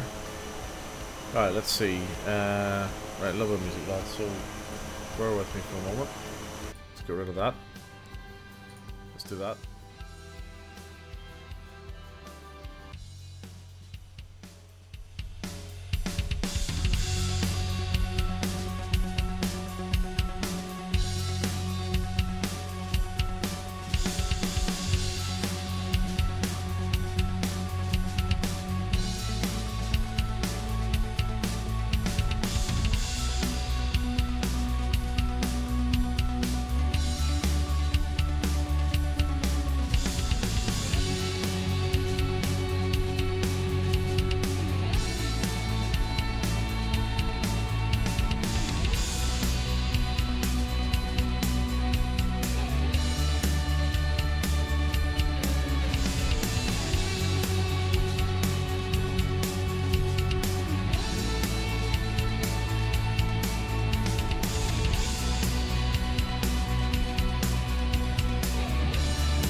The Outlet ATR is a good looking machine in it, especially in those colours.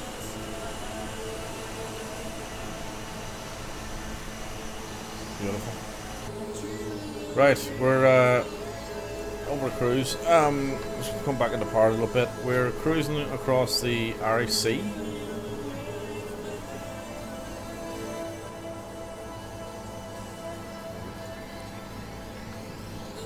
Here's my co-pilot, buddy. What's happening? Where were you? Were you having a rest? You doing that? Good boy. Yeah, so we're cruising across the Irish Sea, headed toward Bristol. Good boy.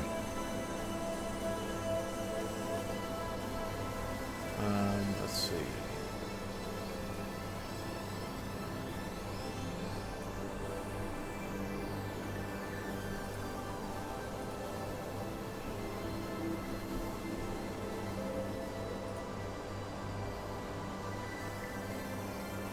So that's that is, believe it or not, that's the southeast coastline of Ireland, and effectively this is Rosslare. No, sorry, hang on. Yeah, this is Rosslare, and Rosslare is where the boats sail across to Wales and Holyhead in Wales and Cherbourg in France. We actually went. There was a few of us that went across to Cherbourg in France.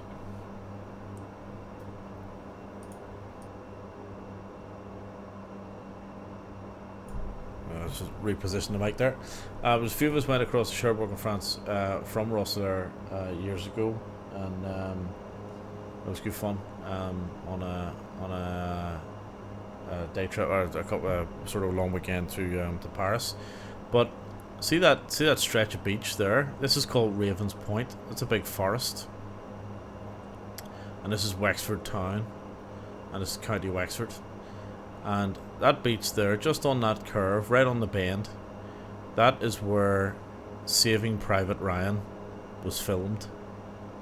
That little bend there, and it's called Ballynesker Beach. And the reason why I know that is because just on up the road a little bit, my family have a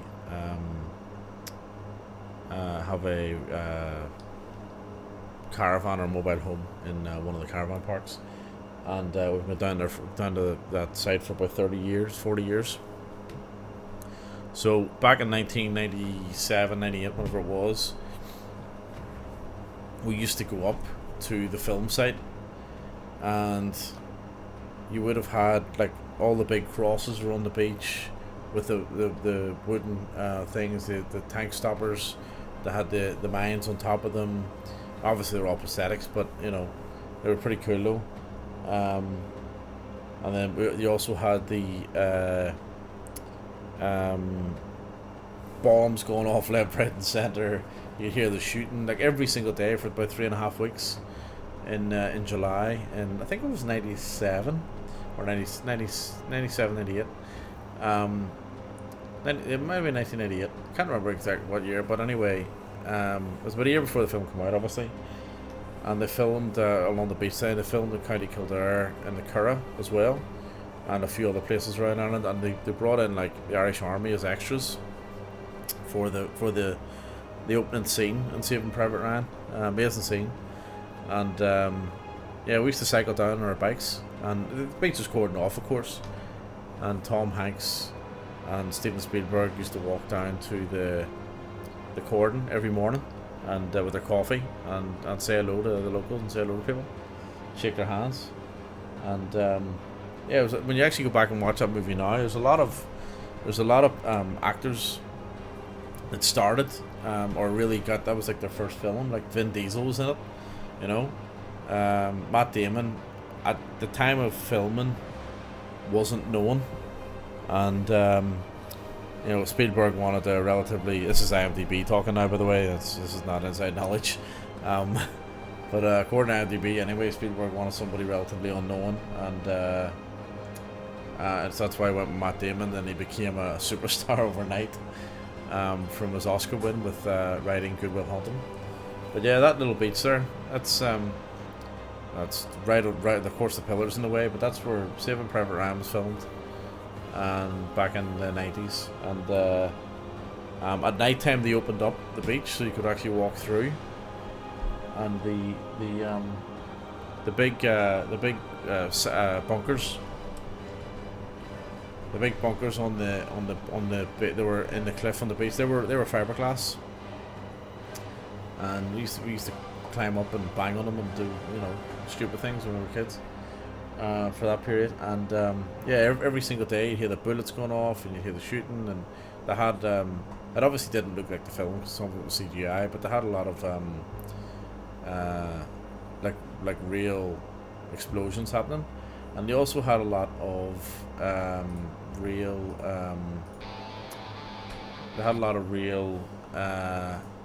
boats and stuff in the water as well, like actual boats from that time. And then they had other boats that they made look like, like, I think one of them was like PT 505 or something. That's on display, funny enough, at Ballynesker Cafe, or what used to be Ballynesker Cafe. I don't know if it's still there, where the pitch and putt is. But yeah, and that was pretty cool, going down and seeing Saving Private Ryan being filmed.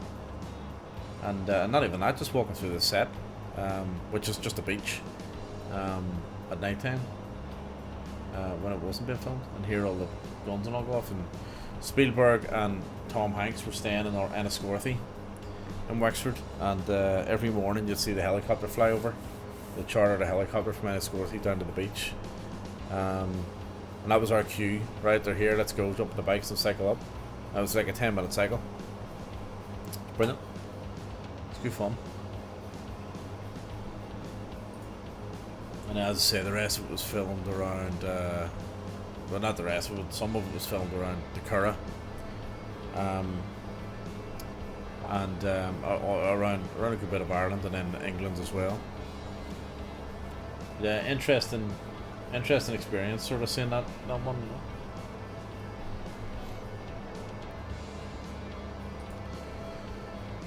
So let's see. So we're about 25 minutes from our arrival into Bristol. We're about 2/3 of the way across, 3/4 of the way across the Irish Sea, as you can see. Or you can see, so that's southwestern Wales in front of us. So we sort of fly, we don't fly over Cardiff, but we sort of fly, I guess, close to it. We're sort of north of Cardiff. We'll be close enough, and then down into Bristol. So there's a couple of things I've noticed. One is, in terms of multiplayer, like, I should be seeing a lot more traffic right now. And I've seen one. So I've been online for just over 2 hours, and I've only seen one additional player, which is very odd. So I think that's the first thing. The second thing is, I'm not seeing many boats. In fact, I'm not seeing any boats. So I think I've got an issue with my traffic settings. So I'm not gonna fix it now. I'll mess around with it tomorrow. But usually when I fly over the Irish Sea, you get plenty of boat traffic. I mean, considering that we're on our way, like the Rosslare is just behind us, because it's real world as well. Yeah, that's quite annoying. What's that? That's not a boat. So I'll see if I'll get that fixed up. Yeah, so there's a couple of things. So that's, I don't know, maybe Seafront need to do an update based on the world update. I don't know. One thing I will say though is that's the first world update that I've done tonight, in a long time, where I haven't had any issues. I normally get a lot of issues when I do sim updates and world updates.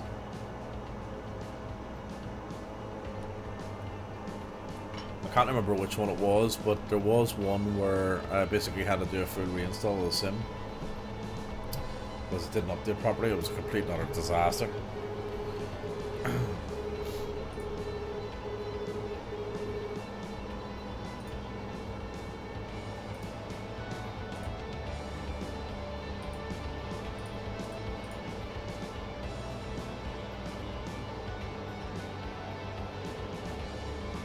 Alright, so we're less than 20 minutes away, so we're just I'm just gonna have a wee look to see.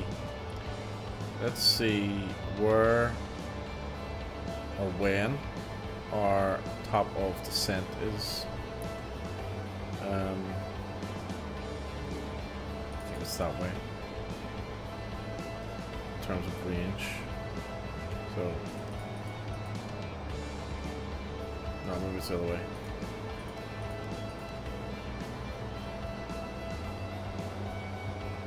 Oh, weather's in standby. I forgot to put that on.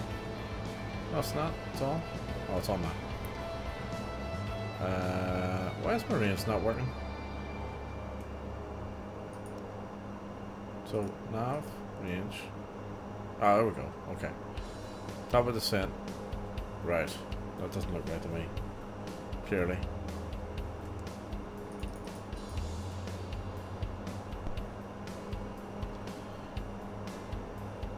Okay. I'll have to make a judgment call.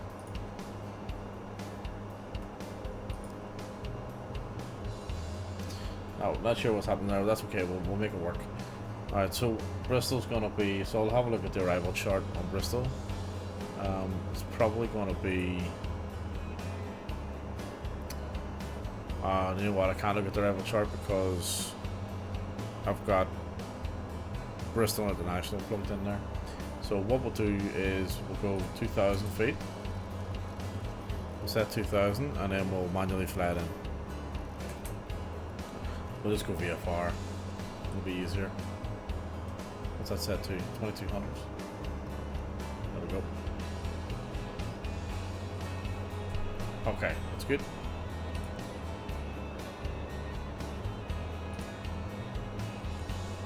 And we'll start our descent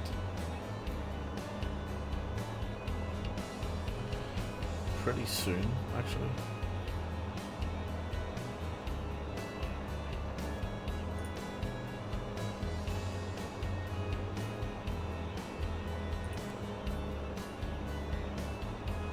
Elevation, okay.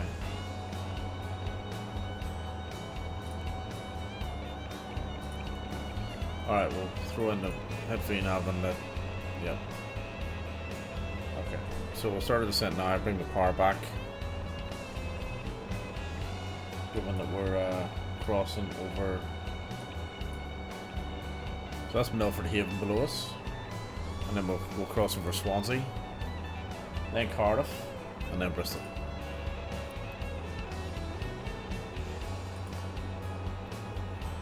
I'm actually not going to set. Oh no, that's okay. That's right. We'll leave it the way it is. That's fine. Let's bring our speed back here.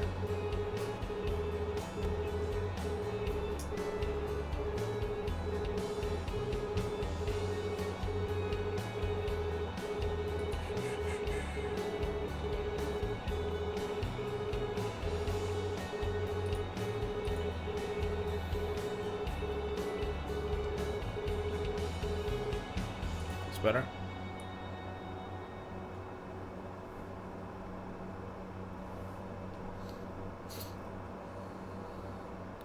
So I think one of the most optimized and best looking places in the sim has to be the UK. Now I've got a couple of add-ons running, right? There's like Great Britain North, Great Britain Central from Orbex is running. Or got it on Orbex, apologies if it's not they didn't develop it. I've also got solar farm. No, solar not farm. What are they called? Solar plants and windmills and all that sort of stuff running as well. And I've got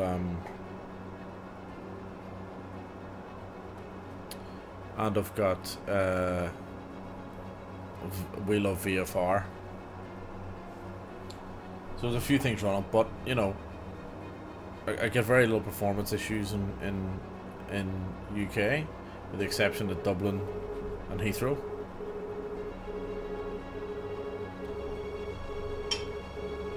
And I just think it looks the most realistic. Like, to me, that looks fairly, you know, it looks pretty good. You can even see the hills and stuff. You know, it's not flat like northern France is just flat. You know?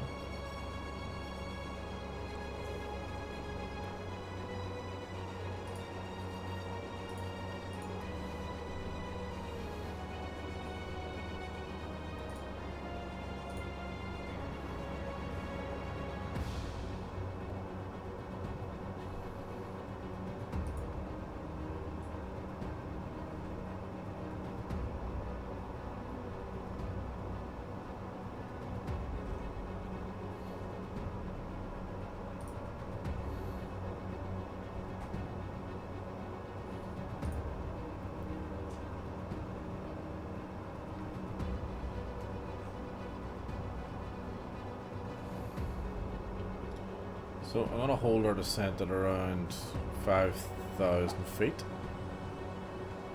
I will hold it at 6,000 actually. There we go. Let's get a bit of speed in as well, a bit of power.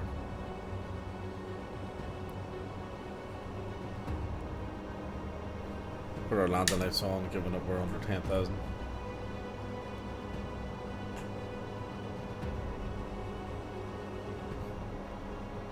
Alright.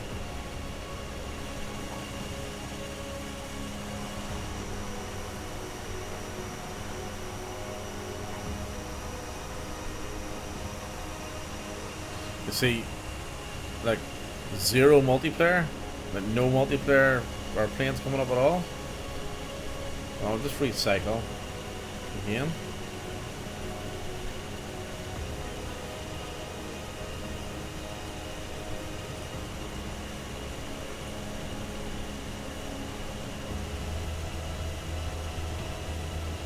Go,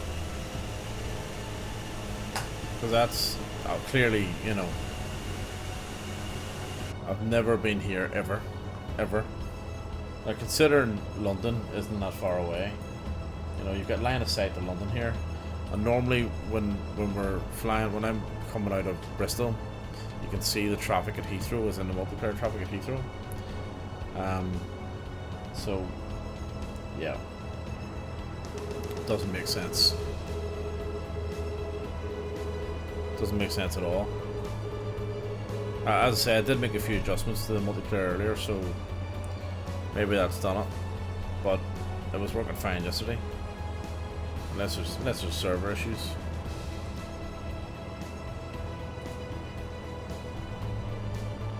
Or it could be just bandwidth, maybe. Who knows?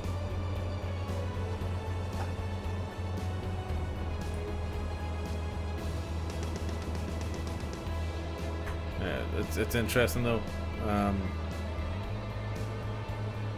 Like, just zero traffic, no boats. I definitely think, and now that I think about it, even when we were in Canada and when we're I'm back in Cork. I mean, Cork. I don't expect there to be too many. I don't expect there to be a lot of traffic out of Cork. It's not the busiest airport in the world, but so I can understand if there's a lull there. But you know, between Toronto and Ontario, was Ontario we went to? No, Ottawa. I keep saying that. Ottawa. You expect there to be a bit more traffic in those regions, and we saw nothing. So I reckon there's an issue with my. I reckon there's an issue with my traffic data.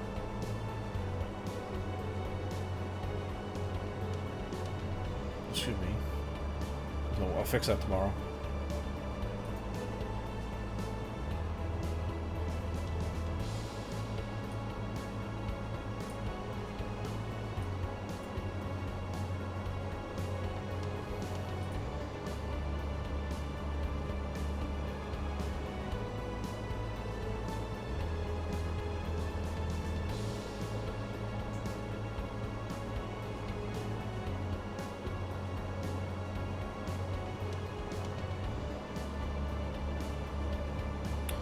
So we're currently we're about to cross over Swansea. So Swansea's up ahead.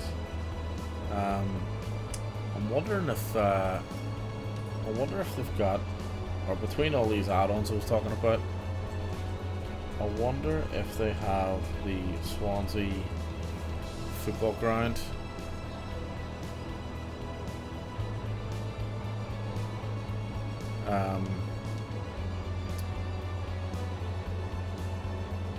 Modelled Liberty Stadium, it's called.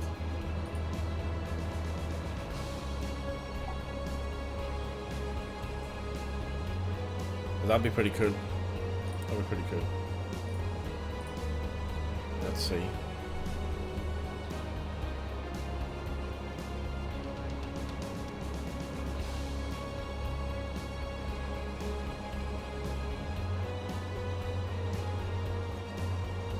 A couple of pitches down there, look.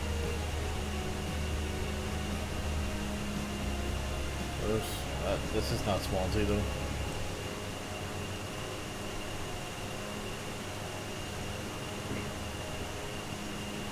You know what, I'm sitting looking for it. I wouldn't even recognise it if I seen it. I don't know what it looks like. Actually, let's Google it, hang on. Swansea football ground. It looks like that, actually. It was there.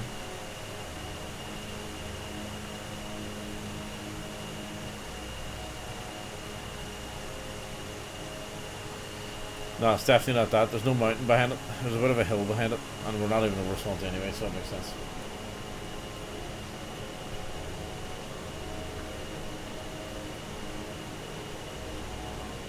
Like, look at the detail here. This is fantastic. You know what I mean? Like, this, it feels like real world when you're flying over this, compared to some other places in the sim. You know what I mean? This actually feels like real world.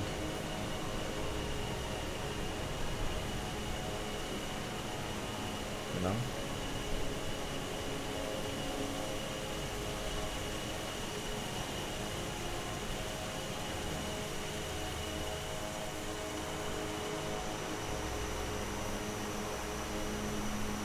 What that is. Oh, it's Swansea Airport, funny enough.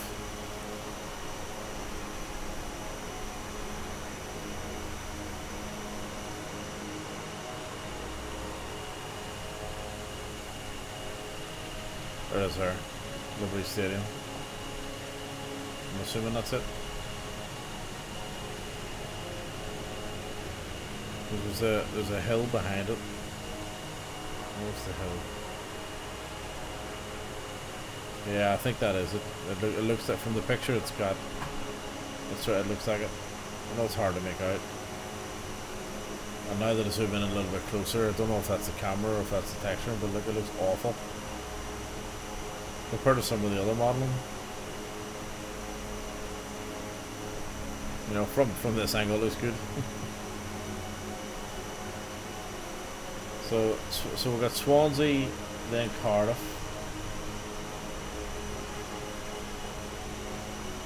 and then Bristol.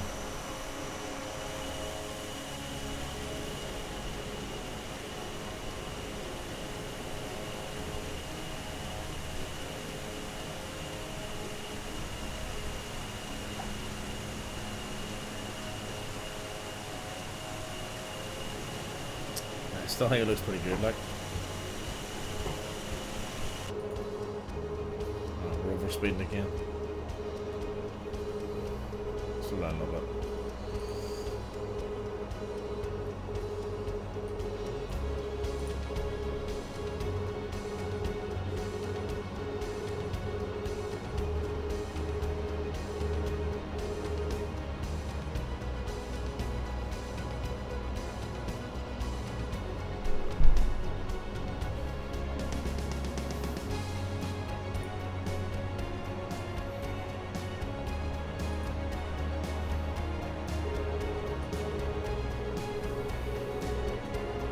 I've never heard of Bristol Filton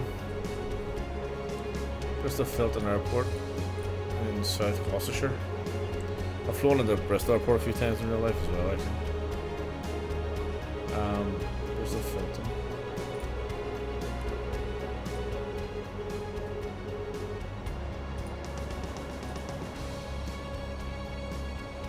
it looks like a fairly... So it was built in 1910. It's closed now. It's been closed about 11 years ago. And it's owned by... It's private now. It's private now closed. It's owned by British Aerospace. So BAE. Wow.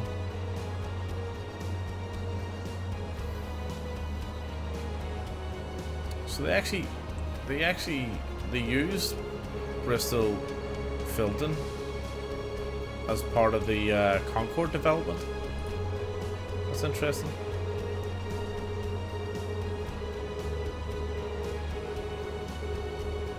As of 2016, the only... Also, Airbus were on site. Okay, so as of 2016, the only originating, or only flights originating at Filton were from an area given to the National Police Air Service for their helicopter and for the air ambulance. So it was the Great Western Air Ambulance Charity. And both of those services have moved as well to Almondsbury in October 2018, so there's effectively nothing there. You'd imagine that place would have been like chock-a-block during World War II.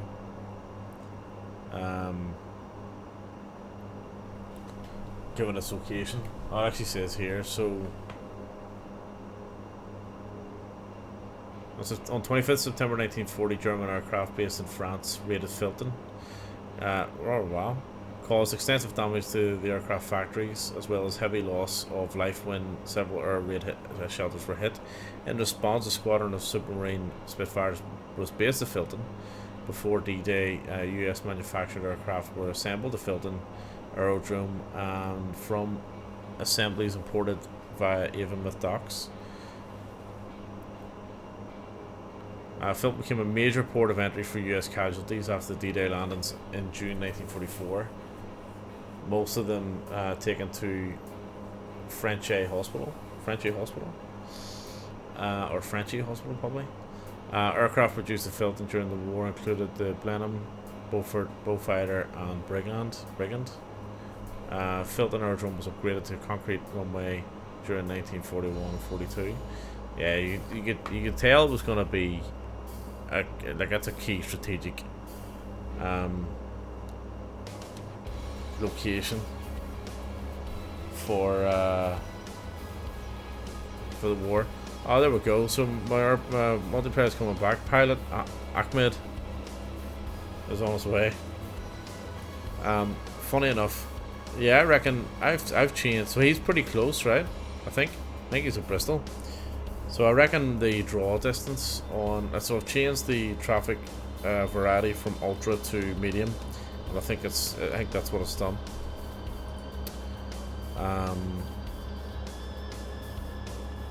Yeah, that's okay. That's alright. It's better than, not seeing anyone at all. I might bring it back up to high a little bit. Oh, excuse me. So during the Cuban Missile Crisis, during the Cold War, Vulcan bombers were stationed at the airfield on short notice standby. There you go. So RAF Falcons were there. Wow. Really looking forward to the Vulcan coming out for the sim. Cannot wait for the Vulcan to come out for the sim. I think the first add-on I ever had for a flight simulator was the Vulcan and the C-130. I love a decent C-130 as well. We've got the Transall, so it's close enough, I guess. Yeah. A lot of history there at Bristol Filton. So whilst I was reading that, we've kind of blitzed past Cardiff. So Cardiff is just behind us, to our right, through the clouds. Hey buddy.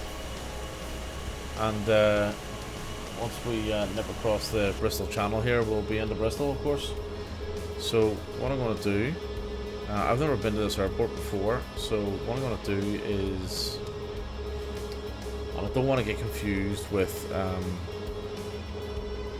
Bristol. So find us now. Let's see. So I'm just gonna have a look on Navigraph. Oh yeah, I've got it. Got it. So it's dead ahead. Okay, happy days. So just remember, this airport is actually closed. I'm hoping the tarmac or the asphalt or the concrete is still there that makes up the runway. Let's see. So we'll come down to 2,000 feet. We'll bring our power back a little bit as we cross the Bristol Channel. Just going to adjust my mic again. I think I need to tighten that arm. It keeps list full. I'll bring our power back here. I want to get down underneath these clouds so I can see where I'm going.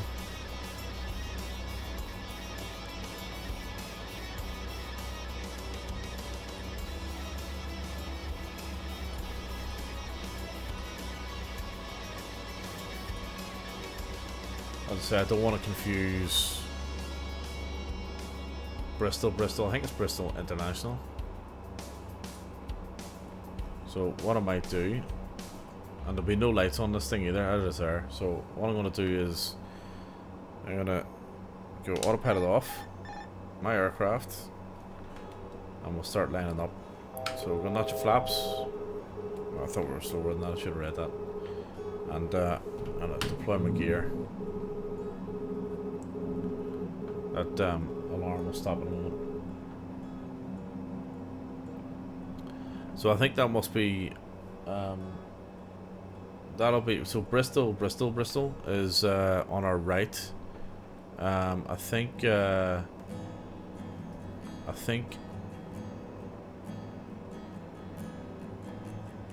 London is in front of us, and that's why they're coming into view. Suski, welcome in. I'm on the Southeast Asian server, or I should be on the Southeast Asian server. I'm pretty sure I am. That's the normal one I'm on. The one I'm normally on.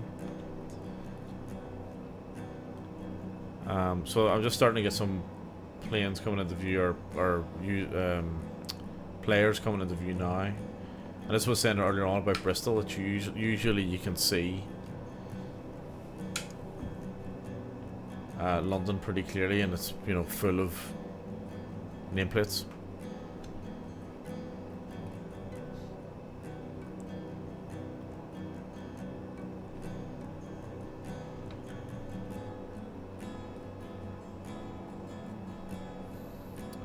Alright, what are we at? 130.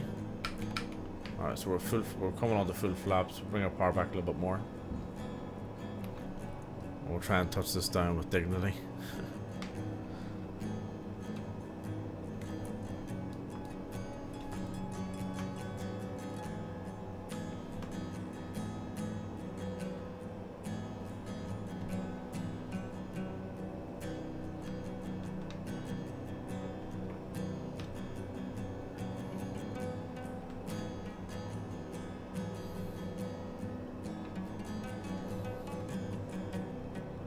So we do have a crosswind, but it's not really causing me any problems at the moment. There was a little bit of a shimmy there, but or is it, sorry, is that a headwind?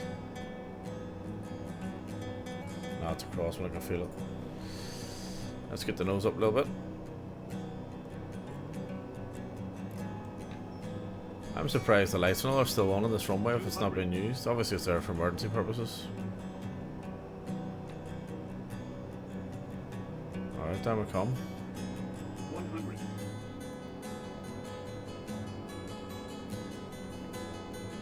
50. 40. 30. And power down. Just hold the nose. 10. Touchdown. Ah, Jesus. Come down a bit harder, didn't I?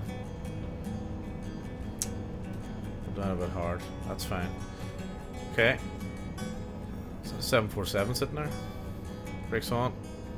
And reverse is on. No, it's not. That was 747 for a second. So welcome to Bristol Filton. As I say, I've never actually been here, so we'll go and check this out. Oh, it's pretty big. I was going to swing in. That was a tailwind we had coming in. We'll swing over here to the left, sure. Flaps up. Oh. This thing's a rocket ship on the ground, isn't it? And we're going to landing lights off and strobe lights off.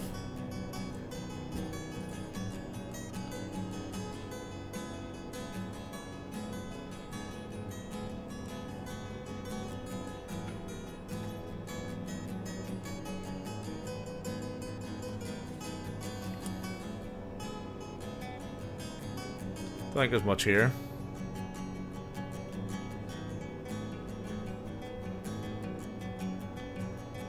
We'll park up beside oh,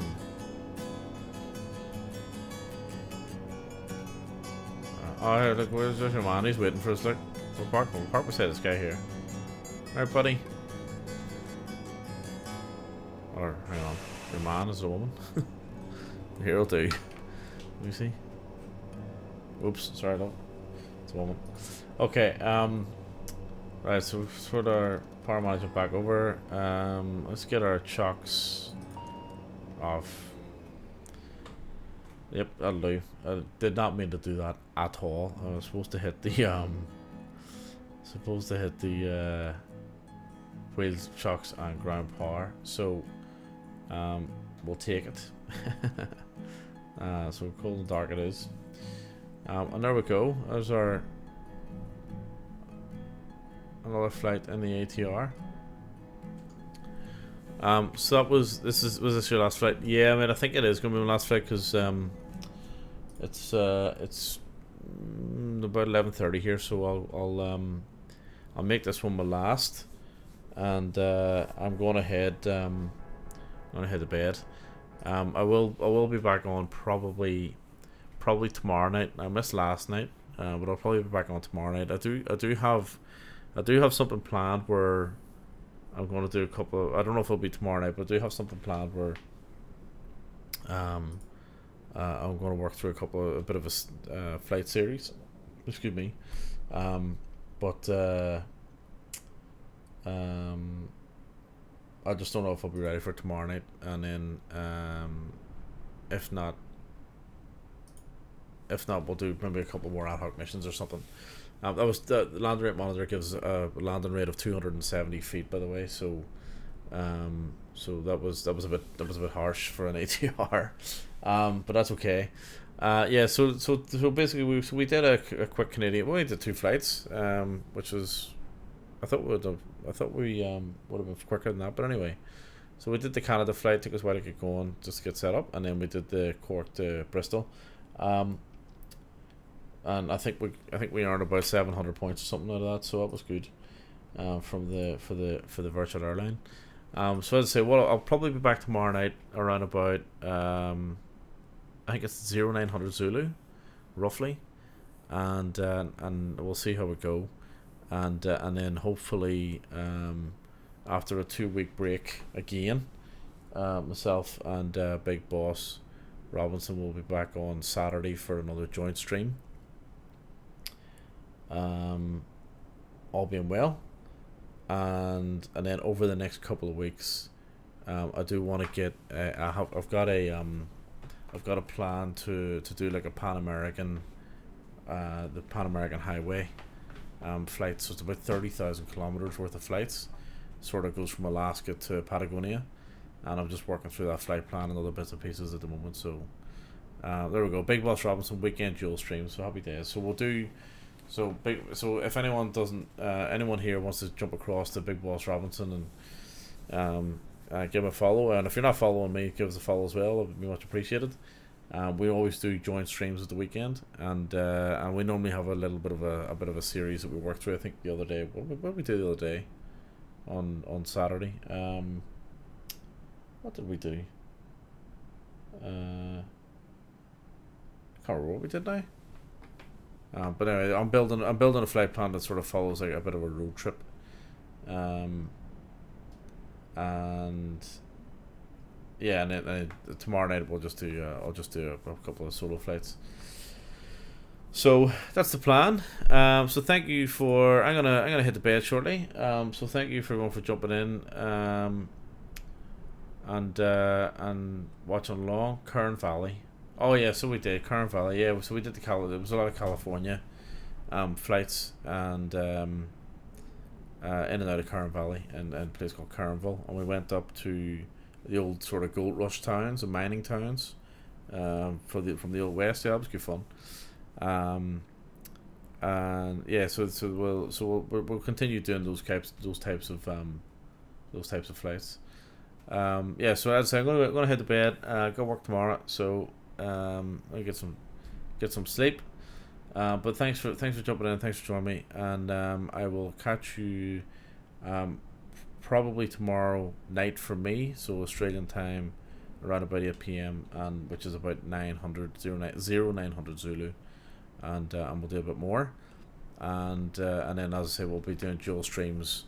Well, I think it's what 2200 or 2000 Zulu. I can't remember exactly.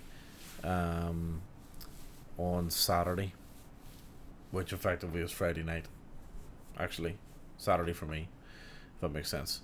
So we'll be doing that on Saturday morning, stroke Friday night, and over the weekend. So as I say, thanks for jumping in. I will talk to you guys a little bit later, and if you stand by, I will set up a raid. I'm not sure who's on, but I'll do a raid in a few minutes. If you wouldn't mind just hanging on, and we can jump in and say hello to someone, maybe London Controller or someone like that. He's or Captain the Bib. There's a few people on there I can see. So if you hang on there for me, I'll set something up. Okay. Thanks for jumping in, and I'll catch you guys later. Take it easy. Have a good day. Have a good night, and enjoy the rest of your week. I'll see you tomorrow.